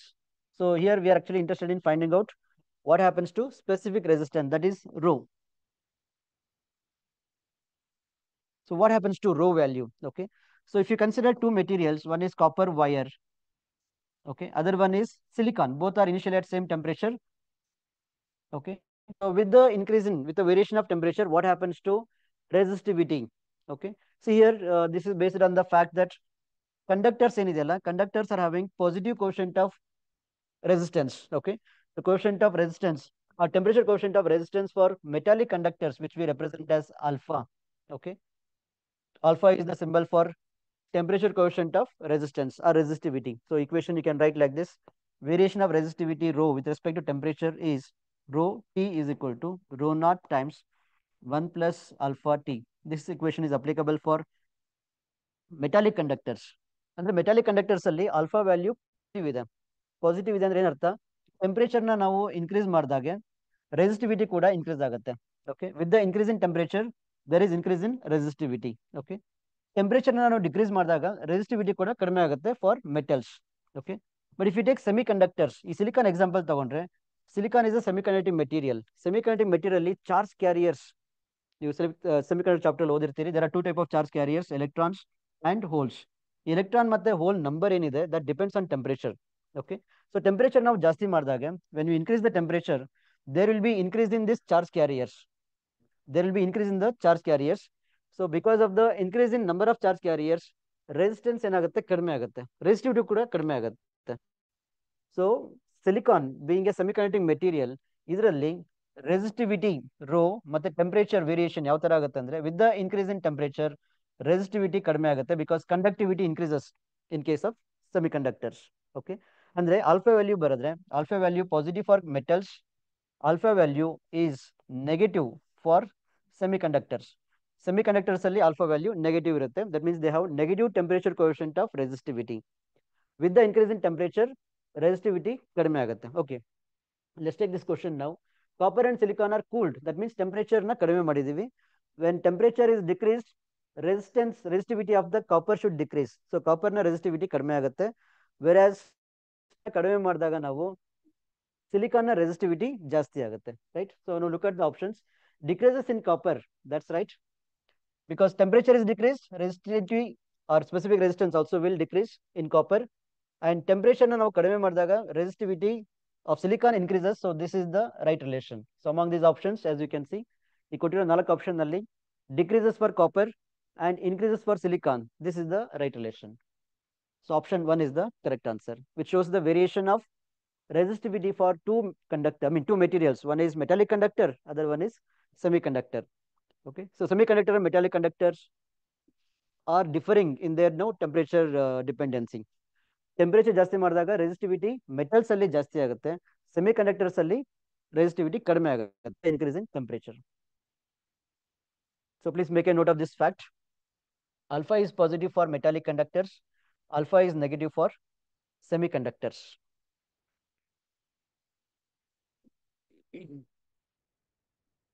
Okay, so we'll move on to next question.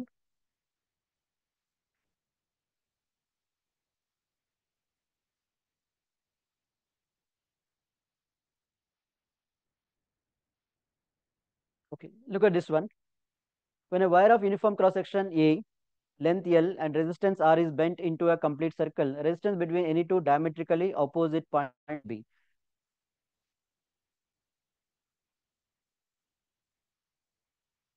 So let us consider there is a wire of uniform area of cross section.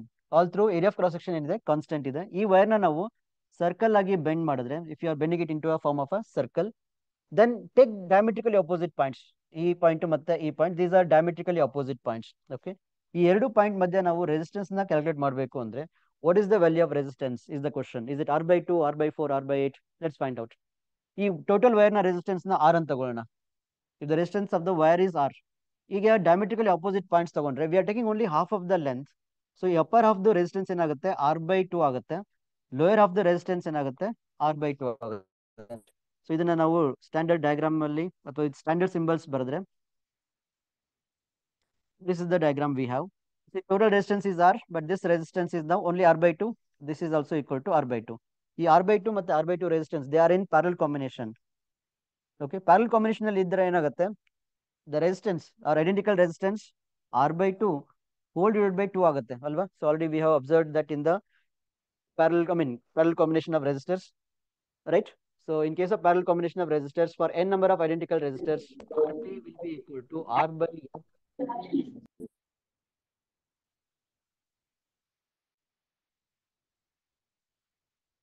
So we have observed Rp is equal to R by N. So ಈ formula use ಮಾಡಿದೀವಲ್ವಾ. So ಅದೇ basis ಮೇಲೆ here Rp will be equal to R is R/2 ಇದೆ, by N is 2.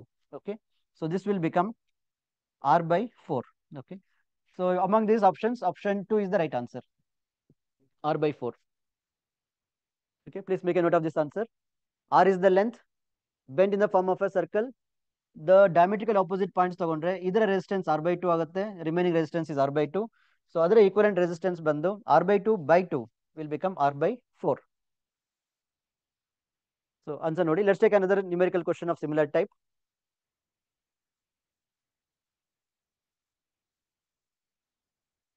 Okay, ಈ question ನೋಡಿ. So please see this question and tell me what do you think is the answer. Exactly same question. There is a wire of resistance 12 ohm per meter is bent in the form of a complete circle of radius 10 centimeter. Okay, so wire na ನಾವು bend ಮಾಡಿದ್ವಿ complete circle ಅಲ್ಲಿ. We need to find out what is the resistance between two diametrically opposite points A and B as shown in figure. Okay, so ಈ A point ಮತ್ತೆ B point ಮಧ್ಯ ಎಷ್ಟು effective resistance ಇದೆ, that's what you need to find out. Okay, see here what is given is not the resistance. Okay, so we don't know what is the resistance. We have been given there is a 12 ohm of resistance for every 1 meter. 1 meter wire ಗೆ resistance ಎಷ್ಟಿದೆ, 12 ohm ಇರುತ್ತೆ. Okay, so ಆ ತರದ resistance ನಾವು ಏನ್ ಮಾಡಿದೀವಿ, we have bent in the form of a circle of radius 10 centimetre. So circle ಆಗಿ bend ಮಾಡಿದ್ರೆ ಎಷ್ಟು ಲೆಂತ್ ಆಫ್ ದ ವೈರ್ ಬೇಕಾಗುತ್ತೆ, let's calculate. Okay, if it is forming a circle of radius 10 centimetre, 10 centimetre is the radius. Okay, 10 centimetre radius ಇದ್ರೆ circumference ಏನಾಗುತ್ತೆ, C is equal to 2π into r. Okay, circumference C is equal to 2π into r. So let's see what is the value of the circumference. Circumference comes out to be 2π into 10 centimeter. Okay, 2π into 10 centimeter, or C is equal to 2π into 10 centimeter is 0.1 meter. Okay, So this is the circumference of the circle. Now we need to find out how much is the resistance present here. So ಇಷ್ಟು length ಅಲ್ಲಿ ಎಷ್ಟು resistance ಇರುತ್ತೆ? What is the total resistance of this wire? So initially there is a wire bent in the form of a circle. So ಈ wire ನ resistance ನ ನಾವು R ಅಂತ ತಗೊಳ್ಳೋಣ. So this R will be equal to resistance of the wire. R is equal to length of the wire multiplied by resistance per unit length. Resistance per unit length ಎಷ್ಟಿದೆ? 12 ohm ಇದೆ. So it is 12 ohm per meter. Okay, for every 1 meter wire there is 12 ohm resistance. So R will be equal to 12 ohm multiplied by what is the length of this wire? It is 2 pi into 0.1. Okay, so resistance length, resistance per 1 meter multiplied by length of the wire will give the value of total resistance. So here we see that this is in meter. So ಈ meter ಮತ್ತೆ meter cancel ಆಗುತ್ತೆ. So our unit will be in terms of ohm. Okay, so which can be written as R is equal to, so 0.1 into 12 is 1.2, 1.2 into 2 is 2.4 pi. Okay, so resistance of the wire, total resistance of the wire R ಏನಿತ್ತಲ್ಲ, this is coming out to be 2.4. So ಈ R value ಏನಿದೆಯಲ್ಲ, this R is equal to 2.4 pi ohms. Okay, this is the resistance of the wire. Now we want diametrically opposite points ತಗೊಳ್ಳೋಣ. Let's take here is a point, here is a point. ಈ diametrically opposite point ತಗೊಂಡ್ರೆ ಏನಾಗುತ್ತೆ resistance? See, we already have observed ಈ wire ನ resistance R ಇದ್ರೆ ಅದನ್ನ ನೀವು circle ಆಗಿ ಬೆಂಡ್ ಮಾಡಿ ಅಪೋಸಿಟ್ ಪಾಯಿಂಟ್ ಅಲ್ಲಿ ತಗೊಂಡ್ರೆ ಈ ರೆಸಿಸ್ಟೆನ್ಸ್ R/2 ಆಗುತ್ತೆ, ಈ ರೆಸಿಸ್ಟೆನ್ಸ್ R/2 ಆಗುತ್ತೆ. So effective resistance R effective ಅಥವಾ R parallel RP will be equal to R2/2. Okay, ಅಂದ್ರೆ R/N ಫಾರ್ಮುಲಾ ಯೂಸ್ ಮಾಡಿದ್ರೆ ಇಟ್ ಈಸ್ R/2/2 ಆಗುತ್ತೆ, ರೈಟ್? ಅಂದ್ರೆ ಇದು R/4 ಆಗುತ್ತೆ. ಓಕೆ, ಇದು ನಾವು ಆಲ್ರೆಡಿ ಡಿಸ್ಕಸ್ ಮಾಡಿದೀವಿ ಲಾಸ್ಟ್ ಕ್ವಶನ್ ಅಲ್ಲಿ. ಓಕೆ, ಇದನ್ನ ಇವಾಗ ಈ ಅಂದ್ರೆ ಈ ಕ್ವಶನ್ ಯೂಸ್ ಮಾಡೋಣ. So our value of answer, what is the value of effective resistance between point A and B? So ಅದನ್ನ ನಾವು RAB ಅಂತ ಬರೆದ್ರೆ RAB is equal to R/4 ಅಂದ್ರೆ ಇಲ್ಲಿ 2.4 pi by 4. So simplify ಮಾಡಿದ್ರೆ ಇದೇನಾಗುತ್ತೆ? You will get 0.6 pi, 0.6 pi ohm. Okay, so right answer as you can see is option 2. Option 2 is the right answer. So ಇಲ್ಲಿ we are actually finding the resistance of the wire first. Wire na resistance, how do you find the resistance of the wire? ನಮಗೆ resistance per unit length ಗೊತ್ತಿದೆ, that is 12 ohm per meter. 10 centimeter radius ಅಂತ ಗೊತ್ತಾದ್ರೆ we can calculate what is the circumference, what is the total length. So okay, resistance per unit length multiplied by length of the wire, which is 2 pi 10 power minus 1. So this gives the value of resistance of the wire. Resistance of the wire comes out to be 2.4 ohm. So once you know the value of resistance of the wire, we can calculate what would be the resistance if diametrically opposite points are taken. This is the result we need to use. Okay, ಒಂದು wire ನಾವು circle ಆಗಿ bend ಮಾಡಿ diametrically opposite points ನ ತಗೊಂಡಾಗ then effective resistance between those two points will become R/4. Okay, so R/4 is get 0.6 pi. So option 2 is the right answer. Hope it is clear to all of you. ಅರ್ಥ ಆಯ್ತಲ್ವಾ? So first ಇಲ್ಲಿ resistance calculate ಮಾಡ್ತೀವಿ by this formula. Length calculate ಮಾಡಬೇಕು, then we get the resistance of the wire. Okay, and then we'll substitute in this formula R/4. Okay. Okay, please make a note of the answer. We'll move on to next question.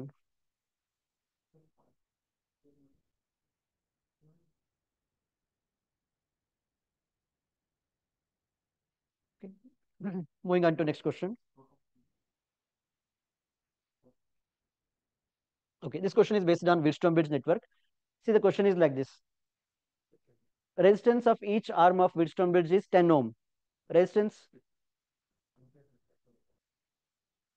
each arm resistance of Wheatstone bridge will have 4 resistors. So each arm resistance ಎಷ್ಟಿದೆ? 10 ohm ಇದೆ. 10 ohm is the resistance of each arm of the Wheatstone bridge network. A resistance of 10 ohm is connected in series with the galvanometer, then equivalent resistance across the battery will be. Okay, so diagram na barayana. Let's take, here is a resistance, here is another resistance.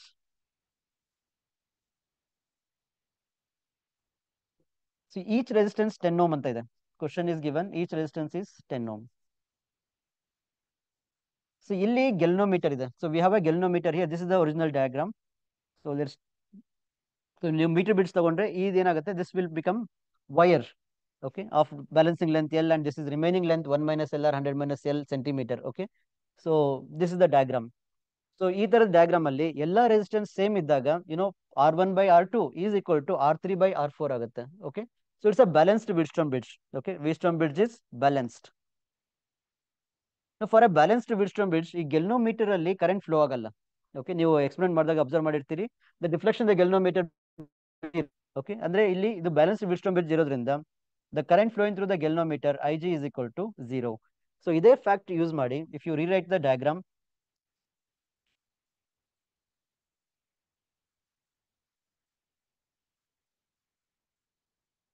so along with the galvanometer, if you add another 10 ohm resistance, is it making any difference?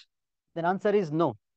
Okay, ಈ galvanometer along this galvanometer ನೀವು ಬೇರೆ resistance add ಮಾಡಿದ್ರೆ, ಯಾಕೆಂದ್ರೆ ಇಲ್ಲಿ ಎಷ್ಟು resistance ಇರೋದು, ಇಲ್ಲಿ ಎಷ್ಟು ರೆಸಿಸ್ಟೆನ್ಸ್ ಇದೆ ಅನ್ನೋದು ಇಮ್ಮೆಟೀರಿಯಲ್. ಇಲ್ಲಿ ಎಷ್ಟೇ ರೆಸಿಸ್ಟೆನ್ಸ್ ಇರ್ಬೋದು, it can be 1 ohm, okay, it can be 100 ohm, it can be any ohm, okay, it can be 20 ohm, any value, okay, it doesn't matter. ಇದೇನಾಗುತ್ತೆ, potential at this point are same, so only then there is no current flowing through the galvanometer. Okay, galvanometer current 0 ಇದೆ ಅಂತಂದಾಗ 0 ಇರುತ್ತೆ ಈ ಕೇಸಲ್ಲಿ, ಯಾಕೆಂದ್ರೆ ಎಲ್ಲಾ resistance same 10 ohm ಇದೆ. Okay, so it's a Wheatstone bridge network. Okay, all the resistors are having same resistance. So what we are asked to find out, series with the galvanometer equivalent resistance across the battery will be. So ಈ battery across ಎಷ್ಟು equivalent resistance ಇದೆ, ಇಲ್ಲಿ 10 ohm ಇದ್ರೆ, okay, so anyway ಇದು matter ಆಗಲ್ಲ ನಮಗೆ. So because it's a balanced Wheatstone bridge network, so we have to consider only these 4 resistors, 10 ohm, 10 ohm, 10 ohm and 10 ohm. ಇದು balanced Wheatstone bridge ಇರೋದ್ರಿಂದ let us ignore this, ಇಲ್ಲಿ disconnect ಇದೆ ಅಂತ ಅನ್ಕೊಳ್ಳೋಣ. Then these 2 resistors are in series, these 2 resistors are in series. ಅವಾಗ ಏನಾಗುತ್ತೆ, ನೀವು ಇದನ್ನ ರೀಡ್ರಾ ಮಾಡಿದ್ರೆ diagram will look like this.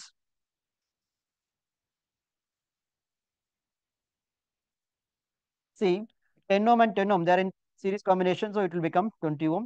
10 ohm and 10 ohm are again in series combination, so it will become 20 ohm. So 20 ohm, 2 branches ಇದೆ. So R by RP formula use ಮಾಡಿ, RP is equal to R by N, because identical. 20 ಇಲ್ಲಿದೆ, 20 ಕೂಡ ಇಲ್ಲಿದೆ. So RP is equal to R by N use ಮಾಡಿದ್ರೆ, you will get RP is equal to R is 20 by N is 2. So it is 10 ohm.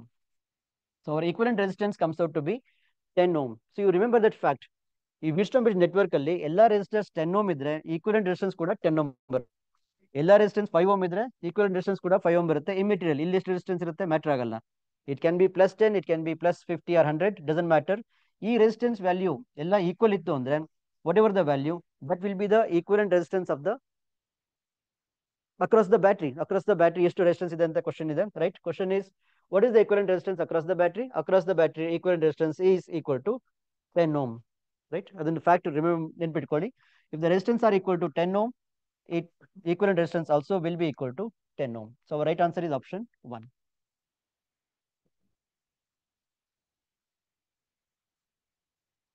Okay, so let's take another few questions of Wheatstone bridge network.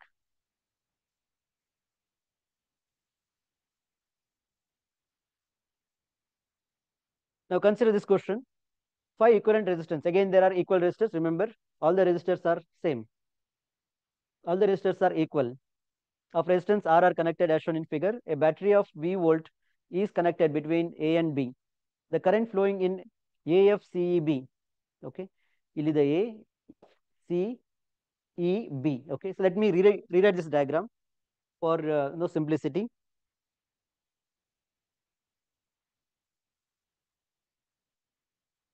Okay. See, diagram ಅಲ್ಲಿ ಈ line ಏನಿದೆಯಲ್ಲ, C to D line, consider it as a hinge and turn this arm, ಈ arm ಏನಿದೆಯಲ್ಲ, R ಮತ್ತೆ ಈ R, ಈ part ನ ಈ ತರ ಟರ್ನ್ ಮಾಡಿ, so that we can easily see it as a Wheatstone bridge network. So ನಾನು let me redraw like this.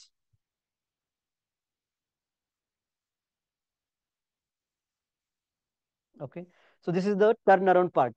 ಇದು point A and this is our point F extended. Okay, ಇಲ್ಲಿ ಏನಿದೆ, there is a resistance which is there here. ಈ resistance C ಮತ್ತೆ D ಮತ್ತೆ ಇರೋ resistance, ಇದು C, ಇದು D. Okay, the remaining resistors are as it is.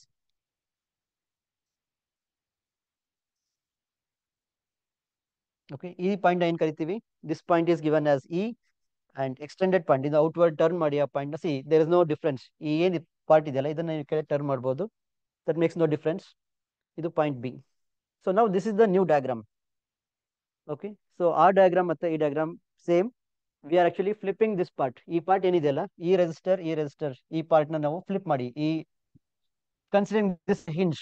Okay, if you flip you will arrive at a diagram like this where all the resistors are equal to R. ಎಲ್ಲ resistors R ಇದೆ. ನಾವು last question ನಲ್ಲಿ discuss ಮಾಡ್ದಂಗೆ ಎಲ್ಲ resistance same ಇದ್ದಾಗ equivalent resistance also comes out to be R only.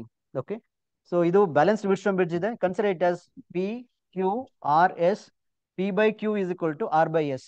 ಎಲ್ಲ resistance equal ಇರೋದ್ರಿಂದ it's a balanced Wheatstone bridge network. So for a balanced Wheatstone bridge network, as you know, this part of the circuit will become ineffective. Okay, adana ignore ಮಾಡಿ.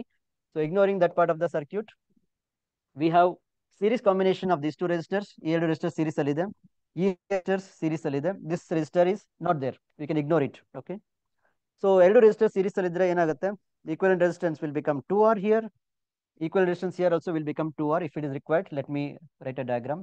This is point A and this is F. We have a 2R resistor here. We have a 2R resistor here. This is point E and this is B. Okay, right? I'm combining them. They are because they are in series, because this point can be considered to be disconnected. E resistance immaterial. Valence Wilson bridge iddaga. So this is 2R as we already discussed. This is also 2R. 2R parallel iddaga enagutte, RP is equal to R by N formula use ಮಾಡಿದ್ರೆ, then it is 2R by 2. 2 cancel ಆಗುತ್ತೆ. It is R as we already know, right? Equivalent resistance ಏನಾಗುತ್ತೆ, R ಇದೆ. ಈ question ನಲ್ಲಿ question is not finding equivalent resistance. Question is about finding the current. Look at this order. AFCEB. AFCEB. ಈ ಪಾತಲ್ಲಿ ಎಷ್ಟು current flow ಆಗುತ್ತೆ. C ಈ diagram ನೀವು observe ಮಾಡಿದ್ರೆ ಇಲ್ಲಿ ಆರ್ ಮತ್ತೆ ಆರ್ ನ ಸ್ಪ್ಲಿಟ್ ಮಾಡ್ಬೋದು. This is our AF. This is C. Let's take AFCEB. Okay, ಈ ಪಾತಲ್ಲಿ ಎಷ್ಟು ಕರೆಂಟ್ ಹೋಗುತ್ತೆ. ಸಿ 2R ಇದೆ, ಇಲ್ಲಿ 2R ಇದೆ. ಸೊ ಈಕ್ವಲ್ ರೆಸಿಸ್ಟೆನ್ಸ್ ಇರೋದ್ರಿಂದ what ever the current that comes here, that should divide into two equal halves. Let us see what is the value of current. It's connected across a battery of V volts. Let me write a battery here, which is also there in the diagram. Okay, it's not connected given. So there is a battery connected across point A and B. Battery is connected between A and B. Okay, so itara connect ಮಾಡೋಣ. This is V. Okay, let's find out what is the value of current. So ಈ ತರ ಇದ್ದಾಗ equivalent resistance ಎಷ್ಟಿದೆ. Let me write here once again. We have found R equivalent is equal to R. Okay, what is the potential difference across the combination? B is the potential difference. Let us see what is the value of current by Ohm's law. Ohm's law yesterday we have discussed. V is equal to IR. I is equal to V by R. So V by R is the value of total current. Total current ಏನಿದೆ, V by R ಇದೆ. Agree? By Ohm's law, V is equal to IR. I is equal to V by R. Okay, so V by R is the total current. ಇಲ್ಲಿ current flow ಆಗುತ್ತಲ್ವಾ, ಈ current ಏನಿದೆ, this current I is equal to V by R. ಈ current ಇಲ್ಲಿ divides into two equal branches. ಎರಡು branch ಅಲ್ಲಿ current equal ಆಗಿ divide ಆಗುತ್ತೆ ಬಿಕಾಸ್ ರೆಸಿಸ್ಟೆನ್ಸಸ್ ಆರ್ ಸೇಮ್. ಇಲ್ಲಿ ಕರೆಂಟ್ ಏನ್ ಬರುತ್ತೆ, I by 2 ಬರುತ್ತೆ. Current here also will become I by 2. So this if you consider it as 10 ampere, 5 ampere ಮತ್ತೆ 5 ampere flow ಆಗುತ್ತೆ. If you consider it as 1 ampere, half ampere flow ಆಗುತ್ತೆ. Okay, so current will be divided into equal halves. Okay, so current in the branch, let me call it as AFCEB. AFCEB. This is equal to half of the main current. Main current ಏನಿದೆಯಲ್ಲ ಅದರ half ಆಗುತ್ತೆ. Okay, so ಇಲ್ಲಿ what is the main current? V by R. So it is V by 2R is the answer. AFCEB. This will be equal to V by 2R. Okay, so V by 2R is there in option 3. Option 3 is the right answer. So please observe ಮಾಡಿ. ಈ diagram ಏನಿದೆಯಲ್ಲ, diagram ನ first ನೀವು Wheatstone bridge network ಅಂತ identify ಮಾಡಬೇಕು. That is the first step. If you identify it as a Wheatstone bridge network, then you know this resistor can be ignored. This will become immaterial. ಇದು immaterial ಆಯ್ತು ಅಂತ ಗೊತ್ತಾದ್ರೆ, then you know these two are in series, these two are in series. You can consider a diagram like this. But anyway, no need to do this because if you are remembering the fact, Wheatstone bridge network ಅಲ್ಲಿ ಎಲ್ಲಾ resistance R ಇದ್ದಾಗ equivalent R ಬರುತ್ತೆ. That's what we have observed here. The equivalent resistance is also equal to R. If you remember that fact, directly you can write the equivalent resistance is R. Then what is the main current? Main current is equal to V by R by Ohm's law. main current is V by R. What is the current through any one of the branch? That's what is asked here. So then current ಏನಾಗುತ್ತೆ, current will be half of it. So it is V by 2R.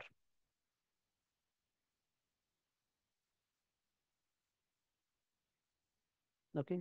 So let's move on to next question.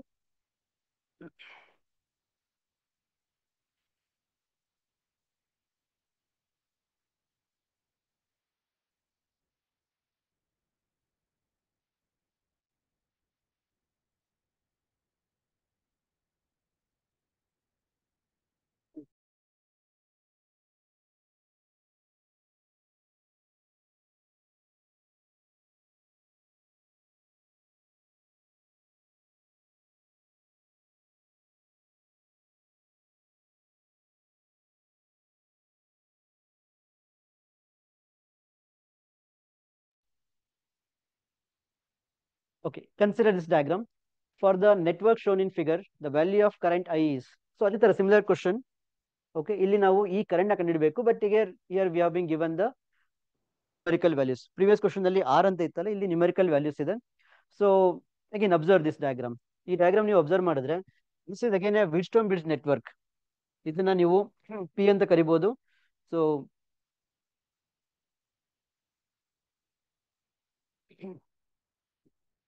So consider this diagram. If you are using the formula P by Q is equal to R by S for balancing condition, you call this one as P. P ಅಂತ ಕರಿಬಹುದು, ಇದನ್ನ Q ಅಂತ ಕರಿಬಹುದು, ಇದು R ಅಂತ ತಗೋಬಹುದು, S. Okay. So observe that P by Q 4 by 2 is equal to 2. R by S 6 by 3 is equal to 2. So it's a balanced Wheatstone bridge network. Okay, network ಇದೆಯಲ್ಲ, this is a Wheatstone bridge network and this is a balanced Wheatstone bridge network because we know that P by Q is equal to R by S. ಅಥವಾ ಇದನ್ನೇ ನಾನು we have written R1 by R2 is equal to R3 by R4. ಈ ತರನು ಬರಿಬಹುದು. So any symbols you can use. But essentially important part is this is a balanced Wheatstone bridge network. That's what we need to observe. So it is a balanced Wheatstone bridge network ಆದ್ರೆ ಈ resistor ಏನಿದೆ, this will become ineffective. That resistor will become ineffective in the circuit. We can consider it to be disconnected. ಈ point ಅಲ್ಲಿ disconnect ಆಗಿದೆ ಅಂತ ಇಟ್ಕೊಳ್ಳೋಣ. So it is not part of the circuit now. If it is not a part of the circuit, then our read-drawn diagram can be like this. We have 4 ohm and 2 ohm in series and 6 ohm and 3 ohm in series. We have a battery of V. So our answers are also in terms of V. So it is 4 ohm, 2 ohm, 6 ohm, 3 ohm. Okay. Now what is the value of current? ನಮಗೆ current ಬೇಕು. We want to find out what is the value of current. So find out R equivalent. Let's find out the value of R equivalent. See, R equivalent ಗೆ ಈ ಎರಡು resistor series ಇರೋದ್ರಿಂದ it's become 6 ohm. Okay, let me redraw a diagram. So here we have a 6 ohm. Why 6 ohm? 4 plus 2, 6 ohm, and 6 plus 3, 9 ohm, another resistance.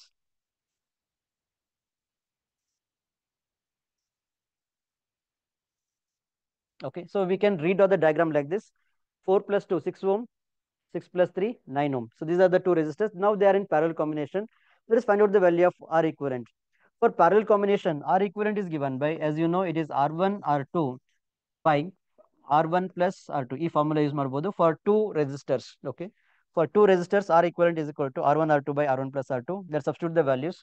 R1 6 ಇದೆ, R2 9, R1 6 plus R2 9. So it is 6 into 9 by 6 plus 9, 15. 3 2s, 3 5s. So it is 18 by 3. I'm sorry, this is 5.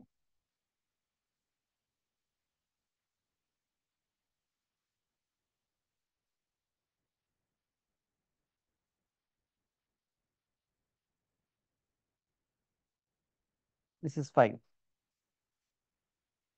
So we have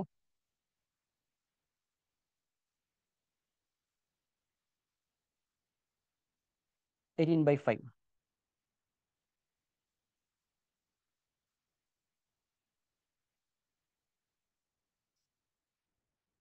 Okay, so we have the value of R equivalent. R equivalent is equal to 18 by 5.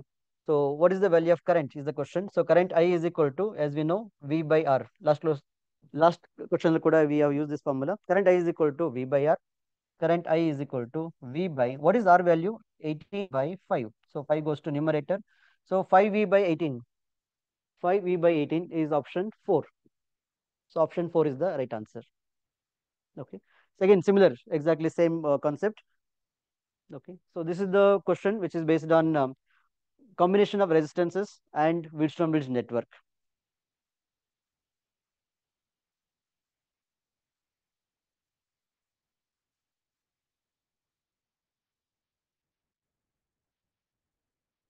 Okay, so with this, in today's class we have discussed regarding combination of resistors, series combination, parallel combination, question based on them, and also we have discussed regarding Wheatstone bridge network, finding the equivalent resistance in Wheatstone bridge network. In tomorrow's class, we will discuss regarding cells and combination of cells, and questions based on EMF and internal resistance of cells. So these concepts, and also meter bridge, which is an application of Wheatstone bridge network.